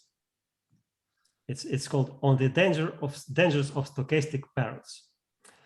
It's actually somewhat kind of a leftist's alarm about how kind of huge language models might be dangerous, and because they kind of bears all sorts of societal risks, but also the huge cost of training is cited there. So Тут спрашивает Саша Спивак, могут ли нынешние программы справляться с работой типа технической поддержки? Ну, насколько я знаю, для генерации, скажем, для облегчения вот type-ahead для технической поддержки, так что посмотреть на то, чем пользователь жалуется, да, и дальше вставить «добрый день» и какую-то первую простую реакцию. Такое уже есть. Такое просто реально работает на первой линии. Да, нет, но это Максим Ушаков, наверное, знает, что насколько довольны. Что не работает ничего. Что не работает. Нет, вот я должен сказать следующее, что я несколько лет назад, ну, видимо, раньше все-таки, чем это было, пытался переписываться с поддержкой Skype. И вот было совершенное впечатление, что у них контекст там примерно одно предложение. Поэтому это не так, то есть они мне что-то объясняли, я пытался объяснить, что вот ровно это я уже делал, и ничего не получается. Но не тут-то было. Поэтому что-то они уже такое применяют. Лет 15 назад работала техподдержка, к сожалению, не помню где. Я помню, что Боря Смилга, Коля, может быть, ты знаешь, где Боря работал до Яндекса. Он говорил, что вот он сказал кому-то там ключевую фразу, которая означает «переключи меня на оператора». Еще не это знаю. было там вот в середине 2000-х. Нулевых. Не, Борю помню, но чтобы он так это самое... Нет, это как-то не помню. Ну вот еще спрашивают, могут ли справиться с работой преподавателя математического анализа. Думаю, что, конечно, нет пока. Ну, работа преподавателя вообще не про это. Работа преподавателя в том, чтобы понять, что люди поняли, что не поняли, и сделать так, чтобы они поняли. Ну, это тоже некоторый не диалог, в принципе. Поэтому так синтактически это можно так рассматривать. Другое дело, я не знаю. Смотрите, вот это вот тоже вещь, с которой трудно отделаться. Мы, глядя на то, что они вытворяют, мы начинаем их одушевлять. Это может быть еще рано. У них нету, как бы, вот чего точно у этих моделей нету, это самосогласованной личности. Вот. Она спокойно может... Пару дней назад Илья Суцкевер заявил в Твиттере пару дней назад, что мы уже можем быть уверены, что у них есть некоторое самосознание. И сейчас народ бурлит на эту тему. Нет, в Твиттере пошла большая дискуссия. Но это и про людей, не про всех, можно сказать. Так, я понимаю, почему такое ему начинает мерещиться, но вот опять-таки по тем же причинам, что вот термину Станислава Лема, да, оно все прям вот похоже. Но опять-таки я смотрю, насколько они пластичны, насколько они легко подстраиваются то, чего от них хотят услышать. Нынешние уже очень хорошо умеют это выводить. Им совсем мало надо, чтобы они выдали тебе ровно то, что ты хочешь услышать. И при этом чего там совсем не чувствуется, это никакой собственной воли или собственной как бы, самосогласованности в этом месте. Так что я думаю, что про это еще рано рассуждать. Это как раз большая проблема, вот если строить систему как бы диалоговую, да, как сделать так, чтобы раз обозначивший вот некоторые свойства его характера, что он там не грубит, что он там хорошо себя ведет, что он там здоровается и прощается вежливо, как сделать так, чтобы модель не сбивалась с этого, чтобы это стало, так сказать, свойствами ее характера, а не чем-то, что следует из контекста. Потому что в контексте это не удерживается. В контексте любого такую вот модель очень легко там, за 20-30 предложений сбить на то, чтобы она начала говорить. Нет, совсем... ну и человека тоже, в общем, может вывести из себя за 20-30 предложений. Нет, ну подожди, но это свойство корпуса. Так сказать, если бы была возможность профильтровать корпус, то такой этой проблемы бы не было, я так понимаю. Ну, так как корпус как бы, фильтровать себе дороже, то... Нет, это все как бы, понимаешь, когда мы читаем большой корпус текстов, то мы его читаем с чем-то согласны, с чем-то не согласны. И оно укладывается все в некоторую систему. А у этой штуки нет истории про Нет, это проблема, это проблема приорс, конечно, это проблема приорска, про которую сейчас думают, как их заложить, да. Вот совершенно верно. Она учится с нуля как бы на всем корпусе равномерно. Сейчас обсуждается вопрос, каким образом дать ей возможность выучить некие предпосылки, базовую картину мира, а потом уже подсовывать ей корпус. Пока не придумали как. Ну, я про это не знаю, честно сказать. Сейчас, проблема нет, есть, она очевидна. А как? Нет, ну про это пишут. Priors, если посмотреть, пишут, наверное, innate priors всякие, там, bias, то на эту тему сейчас очень много пишут, конечно, но ничего не продемонстрировано. Коль, а можно немножко более технический вопрос? Да, давай. Вот у меня есть некое непонимание. Вот раньше, когда это все начиналось, языковые модели, как бы центральное место занимало понятие эмбеддинга, да? То есть практически языковой моделью, так сказать, считался некий эмбеддинг, на котором потом, он был фиксированный, как я понимаю, он выучивался, и на нем потом задачи решались. Я правильно понимаю, что с появлением трансформеров как бы эмбеддинг вообще как некое, ну, как то, что выучивается и потом используется, вообще ушло? Его как бы нету, так сказать. Смотри, не то чтобы его нету, да, потому что эмбеддинг из трансформеров достать довольно легко. И весь смысл, например, Берта именно в производстве эмбеддингов. Там просто сейчас мы буквально в последние 2 года вывалились на следующий этап, когда нам не нужны эмбеддинги для того, чтобы доставать из модели семантические результаты. Мы можем ей словами объяснить, что от нее надо, и она сделает все как надо. Она тебе текст породит, в котором будет уже ответ. Вот это поразительная история. Ну, это понятно. Там, то есть там эмбеддинга как бы в процессе, так сказать, не возникает фиксированного. Нет, там никакого эмбеддинга нету. На входе правильно я понимаю, что у трансформера как бы эмбеддинг плавающий, эмбедится весь контекст, и поэтому нельзя сказать, что какие-то слова... Ведь эмбеддинг, по крайней мере, в терминологическом смысле, это как бы фиксированного размера представления для данных переменной размерности. Это вот у тебя есть предложение, тебе надо сравнивать предложения, ты строишь эмбеддинги предложений и, соответственно, загоняешь их в пространство, в котором их можно, там, не знаю, как бы косинусное расстояние считать или еще что-то такое. Вот. И действительно, как бы раньше стандартный способ работы был какой? Мы есть текст, мы из него получаем какой-то эмбеддинг, то есть превращаем его в строчку цифр. А над строчкой цифр пытаемся делать собственное какое-то рассуждение. Например, там тексты близки или не близки, мы пытаемся вот там замапить их в какое-то пространство, и там в пространстве сравнить расстояние между эмбеддингами. А по нынешним временам выходит так, что этого на самом деле не нужно. Что вот понятно. Оно все идет к тому, что как бы сравнение текстов, как бы следует ли одно из другого, выглядит так. Мы пишем один, пишем второй, а потом говорит, правда, что из первого следует второе. И модель генерирует, так говоря, сравнивая вероятности токена «да» и токена «нет» на выходе, мы получаем более надежный ответ, чем будем сами возиться и как-то там перемножать эмбеддинги друг на друга. Сейчас, а такой про другой вопрос. Вот это все изначально создавалось для английских текстов. Да. А вот когда это стало переводиться на русский, вот все эти проблемы там падежей, склонений, спряжений, они как-то сами собой решились без специального внимания? Абсолютно. Там уже никаких проблем. Вот на этом уровне с падежами, с согласованием, с времен, их там уже давно нет. Там есть единственное, что пока что все эти модели, ну как бы, то есть как всегда, все начинают со вкусной части. Вот, поэтому модели многоязычные есть, вот, но я наблюдал пару моделей, в которых как модель многоязычная, а токенайзер остался тот, который был. Вот. Поэтому размер контекста. Один токен для английского – это 3 буквы, а для русского – полбуквы. Соответственно, эффективный размер контекста в 6 раз меньше. Ну да, ну то есть они не пытаются как бы снабдить это каким-то там, ну вот как раньше пытались сделать, так сказать, лексическим анализатором, там, синтаксическим анализатором. А это только вредит. Это вот только выяснилось, только вредит. Это вот правда. Нет, просто нет денег и мощностей, чтобы с нуля выучить, начиная с первичного токенизатора, выучить русский Берт. Руберт, поэтому Сбербанк, который обладает большими довольно мощностями, он переучил там, я не помню сколько, да, но, так сказать, с нуля выучить, даже при условии, что вся архитектура якобы известна, с нуля выучить просто, по-моему, нет ресурсов. Но это странно. Нет, я думаю. Для Берта не нужно много ресурсов.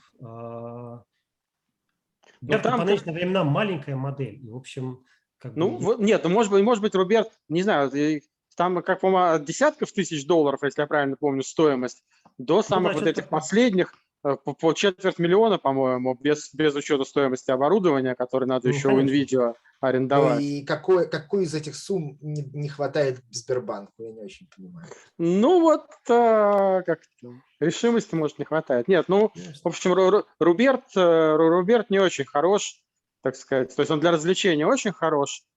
Там проблема, я думаю, что в корпусах на самом деле, потому что интернета русского, конечно, много, и не настолько много, как английского. Нет. Русский, собственно, по объему текстов примерно второй в интернете, поэтому текстов нет, хватает. На Hugging Face лежат многоязыковые модели, в которых, по-моему, по-русски написано, что они действительно по объему, по вторые там или третьи после английских использованные.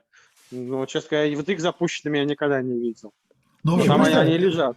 Давай я хочу проверить. Правильно я понял, просто как факт, что никто не пытался заниматься предварительной синтаксической, там, с помощью словарей и чего-то такого препроцессингом. Для русского языка это не нужно. И всякими синтаксическими и прочим препроцессингом люди занимались много в начале пути, так сказать. Да, но сейчас все это, так сказать, выяснилось, что сейчас не надо было все это не нужно, да, и оно как и без этого прекрасно работает, даже, кажется, лучше работает, чем с этим, потому что как бы любой такой препроцессинг будет давать ошибки, которые ошибки не устраняются. Потом сложно, просто, да. Вот как бы, а тут, если ошибки есть, значит, надо просто больше корпус. Сейчас, а скажем, есть какие-нибудь эксперименты просто с упражнениями по русскому языку, где нужно ставить пропущенные буквы? Нам вот, это все просто идеально или нет? Вы вот от меня много хотите. Я как бы хорошо понимаю, как эту самую модельку надо крутить, в смысле, что нужно для того, чтобы ее вот запустить на соответствующем количестве TPU и в чат вставить. Вот. А какие эксперименты есть по поводу нее в русском языке, я просто не знаю, грешным делом. Так что извините. Но что ты думаешь, так сказать? Вот если просто взять стандартные диктанты, ну, конечно, большинство диктантов просто словарные слова, но там всякие запятые, там тире, там всякие вот это все. Смотри, это же в сущности, как бы, это все уже даже просто в приложениях. Есть же всех сортов проверка грамматики, да? Ну, нет, там это плохо. То есть это вот надо признать, что там это плохо. Ну, может быть, плохо, потому что модель недостаточно большая, да. Но так интуитивно кажется, что это моделью разумного размера, ну, там, не знаю, от миллиарда параметров и выше, все должно на раз решаться. Там вообще нету ничего такого. Вот, то есть вот все эти задачи, про которые думали лингвисты, например, как по местоимению определить, к чему относятся, все они просто получаются как побочный эффект, без всяких специальных усилий, просто по обучению. Как задача ведь определить по местоимению, к чему оно относится, это задача как бы анализа, да? У тебя нету корпуса, большого корпуса данных, в которых размечено, что к чему относится. Но просто модель... Нет, ты можешь спросить, что, вот, задать вопрос, вот говорит там, вот это что, так сказать, это вот, он это кто? И что? И она ответит. То есть, как бы использование вот именно разрешения корреференции в реальном диалоге, да, оно работает без всяких дополнительных выкрутас, там точно ничего не нужно. Сейчас.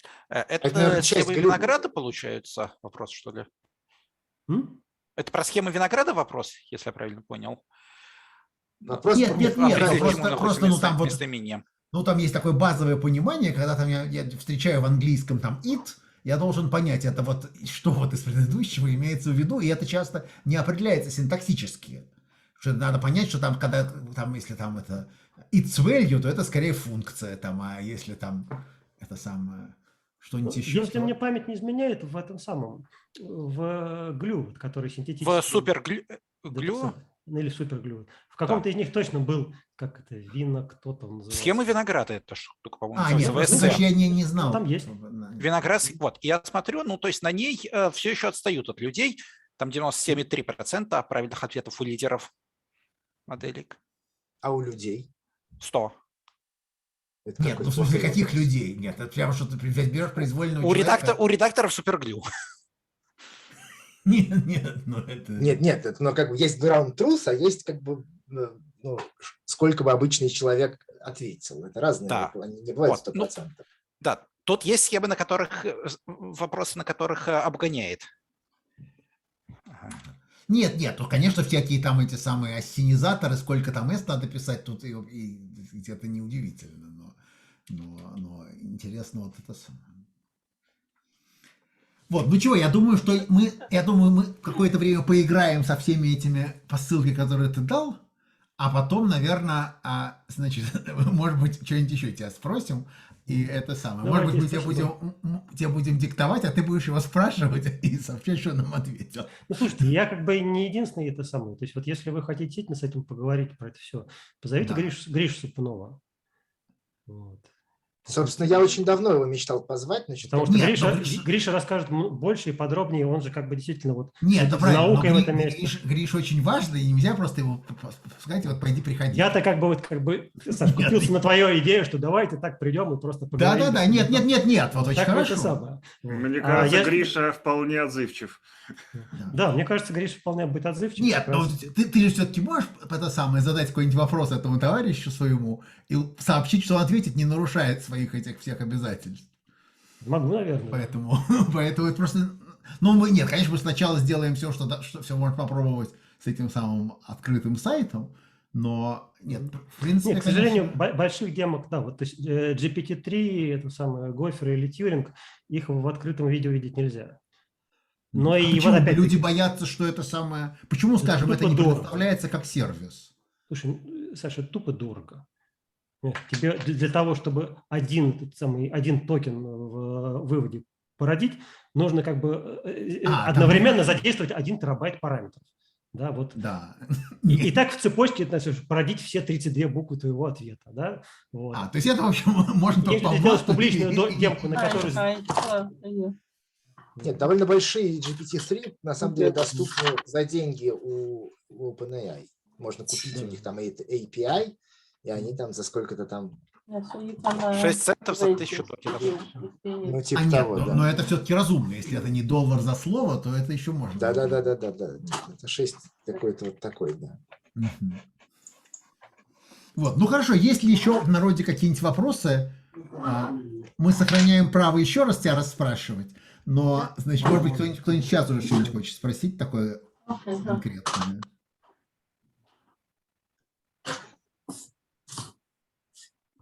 Нет. Но, в общем, если достигнуто насыщение, то... В чате есть вопрос, имеет ли к этому отношение Google переводчик. Я так полагаю, что нет, но... Слушайте, не могу сказать. Опять-таки, Deepmind это не Google, Google это не Deepmind, просто как бы... Google переводчик, кажется, работает на трансформере.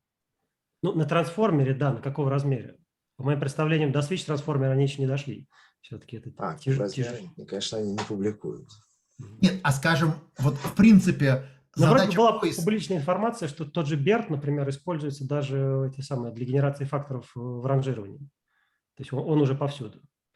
То есть задача поиска и собственно, задача поиска, они, в принципе, так сказать, какие-то сильно связанные друг с другом. Ну, вот, допустим, у тебя есть... Скажи еще раз, я не понял. Еще раз. Ну, вот в Гугле есть такая задача найти по твоему тексту, найти что-нибудь, что тебе понравится. Допустим, у тебя есть вот идеальная модель, которая может вот предсказывать продолжение. Насколько это может... То есть вот, можно пытаться подвергать твой запрос такой обработке. Можно пытаться, наоборот, тексты препроцессировать каким-то образом с помощью чего-то. Ну, вот сейчас с большими моделями, я не знаю, что делают, а с небольшими, начиная с Берта и заканчивая там GPT-2, да, классическая схема работы такой, что ты делаешь тренинг-корпус, просто что вот, я не знаю, ну там, в любом смысле, ну, например, запрос и документ, на который кликнули. Можно было бы себе представить, да? И дальше ты берешь эту самую модель, которая натренирована на вот чем-нибудь таком типа Берта, да, который просто предсказывает кусочки слова, кусочки текста пропущенные, или там, не знаю, следующие и так далее. И делаешь на ей так называемый fine-tune, когда ты чуть-чуть там ее немножко подвигаешь так, чтобы она стала лучше работать вот на этой задаче.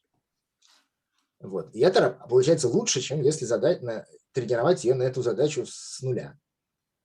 Вот. Делают такие вещи с GPT-3 или там, только вот как Коля говорит, делают zero-shot тренинг, когда ты просто объясняешь, что надо сделать, и она дальше сама делает прям без тренировки.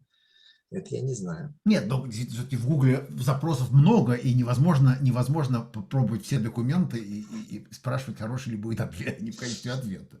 Это верно, да, несомненно. Но там можно делать какой-то имбеддинг, дальше искать там ближайшие, сортировать по этому самому. Имбеддинг, это вчерашний день нам объясняют, нет? Нет, можно делать имбеддинг для всего запроса и для всего документа.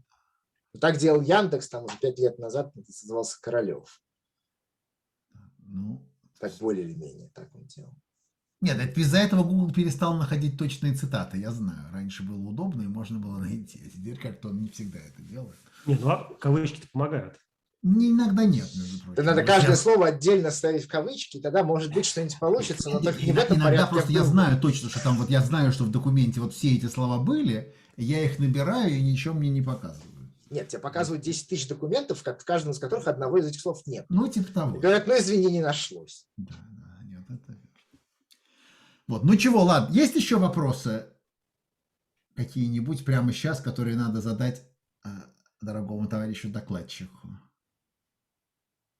Да, тоже прогноз, оно в итоге так и будет, там триллионы и сотни, и там через 5 лет 100 триллионов параметров, или всякие вот, экономичные архитектуры, они, есть шансы, что они будут state of the art давать. Есть ли впечатление, что количество параметров сильно избыточно и связано то с какими-то недостаточными там чем-то? Слушайте, но ведь как бы сейчас пока все хвастаются этим количеством параметров, да, но даже простая вещь. Любой из этих моделей можно дистиллировать. И как бы это уже никто не отменял, да, в принципе. И что там с качеством? Как водится... Остается прежним. Ну, не остается прежним. У нас там получается 97%, да, но там 97-98%. Но как бы получить там почти то же самое с 10-кратным уменьшением количества параметров можно дистилляцией. А что значит дистилляция? Вот есть какие-то нейронные сети. Это такая штука, да. Это стандартный тоже прием, как все так делают, чтобы берется модель большая, сложная, обучается на всем объеме текстов, потом берется моделька маленькая, в 10 раз меньше параметров, и обучается предсказывать по тому же набору параметров выход большой модели. При этом весь, как бы, у тебя большая модель тренировалась, вот как бы ей надо предсказать один токен, да? Да. У нее, соответственно, есть токен, она предсказывает вероятности всех, и мы реально следим за тем, чтобы тот, который вот нам нужен, был самым большим или, по крайней мере, имел какую-то большую вероятность. А модель, которую мы обучаем, предсказывает вообще все, в том числе те, которые в реальном тексте не используются. То есть ты пытаешься имитировать именно не поведение модели, даже я пытаюсь имитировать вот с точностью полностью. Я пытаюсь реально предсказывать вот, для этих самых веса, выход модели до софтмакса. И она хорошо сжимается. Вот, прям такая регрессия делается. У ней тогда получается очень богатый сигнал. У нее тогда не один вот как бы, точка рассогласования, да? Нет, у нее я было понимаю, 100 тысяч токенов. Это для всех 100 тысяч предсказал вероятность, как подогнал их куда надо. У тебя сразу много всякой интересной информации, куда же тебе надо двигать веса. Нет, правильно, но это как бы означает, что в пространстве сетей с меньшим числом параметров есть решение, правда, неизвестное. Да. А там есть это такое... Нет, известно, что есть решение, которое не сильно хуже. Нет, есть же еще плюнинг, когда просто смотрят, какие ветки не работают, и их отрезают. Тоже, вроде говорят, неплохо работает, снижает там на проценты. Плюнинг, квантизация, опять-таки. Можно тупо это самое, веса все упаковать в каких-то промежуточных слоях. Да. 4 байта на флоут. Легко. И 4 я, может, загнул. 4 это мало. 4 байта на флоут, это и так. Слушайте, нет, там реально... Скорее, 1 бит на флоут обычно оставляют, по-моему. Не знаю сколько, но в любом случае сильно порезать точность и перетренировать. И может она в таком режиме тоже станет жить. Много есть разных приемов. По моим представлениям, я не видел в этих статьях про большие модели, что именно будет после дистилляции, сколько останется у них точности, если уменьшить 10 раз. Зачем тренировать модель на такое количество параметров, если потом уменьшить их в 10 раз? Это же прям не круто, по-моему. Неизвестно, нет. Это так. Это какой-то очень странный способ обучения, получается, модели с небольшим числом параметров. Нет, дистилляция хорошая. Как раз очень популярный способ обучения. Это очень популярный, но странный. Странный. Я не вижу в этом ничего странного. Если она работает, то это самое. Нет. Мы же не знаем, почему она учится. Нет, мы же у нас нет никаких причин вообще какой-нибудь ризонинг иметь на тему того, почему она учится, как она учится, какая модель будет учиться лучше другой. Пока не попробуешь, не узнаешь.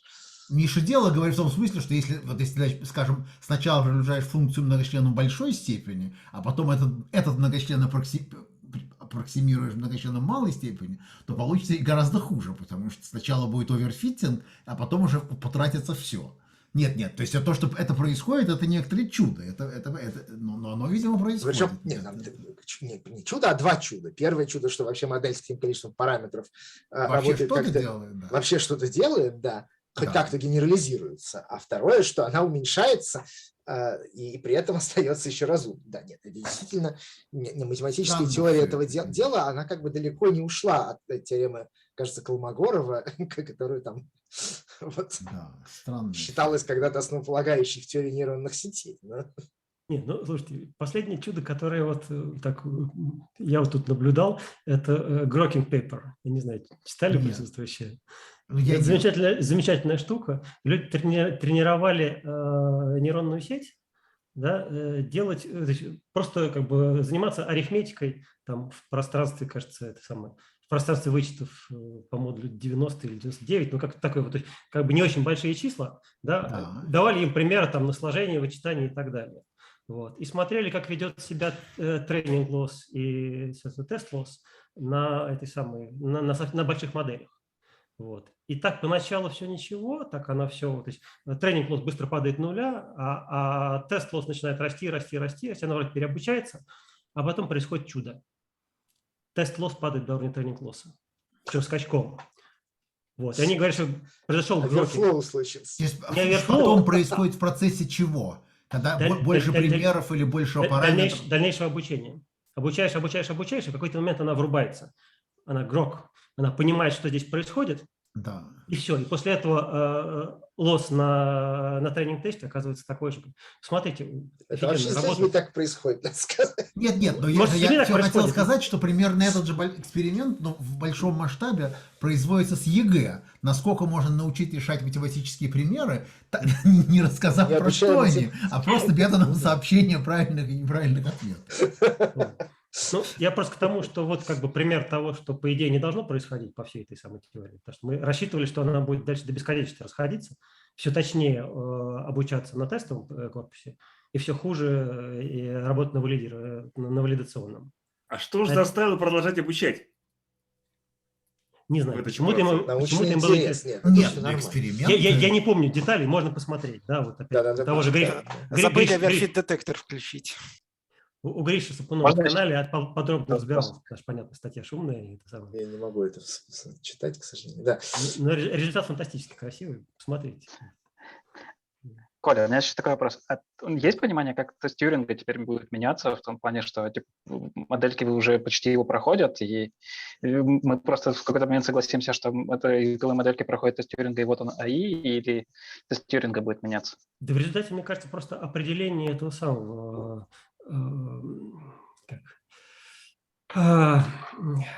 определение АИ подвинулось. То есть сейчас вроде теперь уже никому не интересно, да, то, что да. проходится, и все более сложно. А почему вы считаете, что он проходит? Я что-то не очень понимаю. Вы что, не можете отличить вот это от того? Там же тест требует диалога живого. Это понятно, но мне кажется, если часто запустишь на каком-нибудь случайном человеке, то они вполне себе случайного человека способны обмануть. Королевское общество признало, что тест Тьюринга пройден в 2014 году. Ну, как бы, ну, смешно. Сейчас никто всерьез не обсуждает тест Тьюринга. Что ли? Я не понял, кем. Нет, но все-таки это самое... Я думаю, что пока техподдержка невозможна, то это означает, что тест Тьюринга в течение минуты уже не проходится. Тест Тьюринга предполагает довольно специфическую обстановку, так сказать, с экспертами там, и формулировки Тьюринга, так сказать, классической, по которой проводили в Англии где-то там эти соревнования в 2014 году, как бы он был пройден. Нет, но это хорошо для документальных фильмов, но, конечно, по существу... Нет, сейчас серьезно не обсуждают. Сейчас есть гораздо более интересные работы, так сказать, если говорить о тестировании. И там о тесте Тьюринга уже речь не идет. Вот. Так что там есть другие подходы, но обсуждаются какие-то, придумывают новые варианты.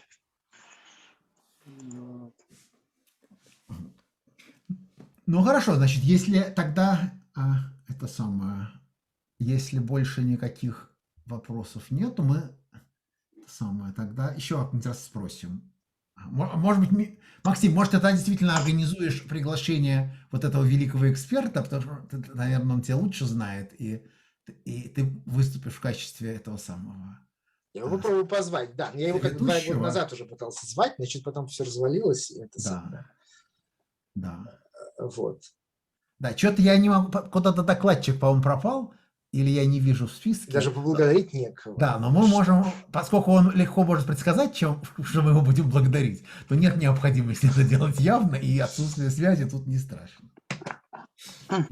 Хорошо, тогда, значит, больше вопросов даже задать невозможно. За отсутствием отвечающего. Да, за отсутствием отвечающего. Значит, есть ли у нас на следующую неделю какой-то план? Неизвестно. Верещагин не выдержал. Верещагин тоже отсутствует. Да. Ладно, хорошо. Значит, если план будет сообщен начальством своевременно. Спасибо. Сегодня необычайное количество было гостей. И большое спасибо за проявленный интерес. И разных товарищей, которых я много лет не видел, я тоже увидел, что тоже приятно. Ладно. А вот тут пишут, что Верещагин хост. Он должен быть. Он хост, просто он отсутствует. Он хост, но ты видишь, в каком это сам. Ну вот он хост. Там даже кота нету. Ладно. Хорошо. Я думаю, что мы можем лив, даже если он хост. Я надеюсь, что он все-таки сохранит запись. Она в облаке появился докладчик, но ты можешь догадаться, что мы тебя благодарили с помощью своих методов, и поэтому мы решили, что ничего страшного, что тебя нету. Но тебя не слышно. Поэтому... Ладно, все тогда. Извините, я зазевался, просто у меня батарейка кончилась. Поэтому... Нет, я вижу, спасибо большое еще раз. Угу. И мы тебя еще спросим. Ладно. Всем привет. Пока. Да, до свидания. Вот и Коля. Да. Вот и Верещагин есть даже. Ладно, все. Да. Все, до свидания. До свидания.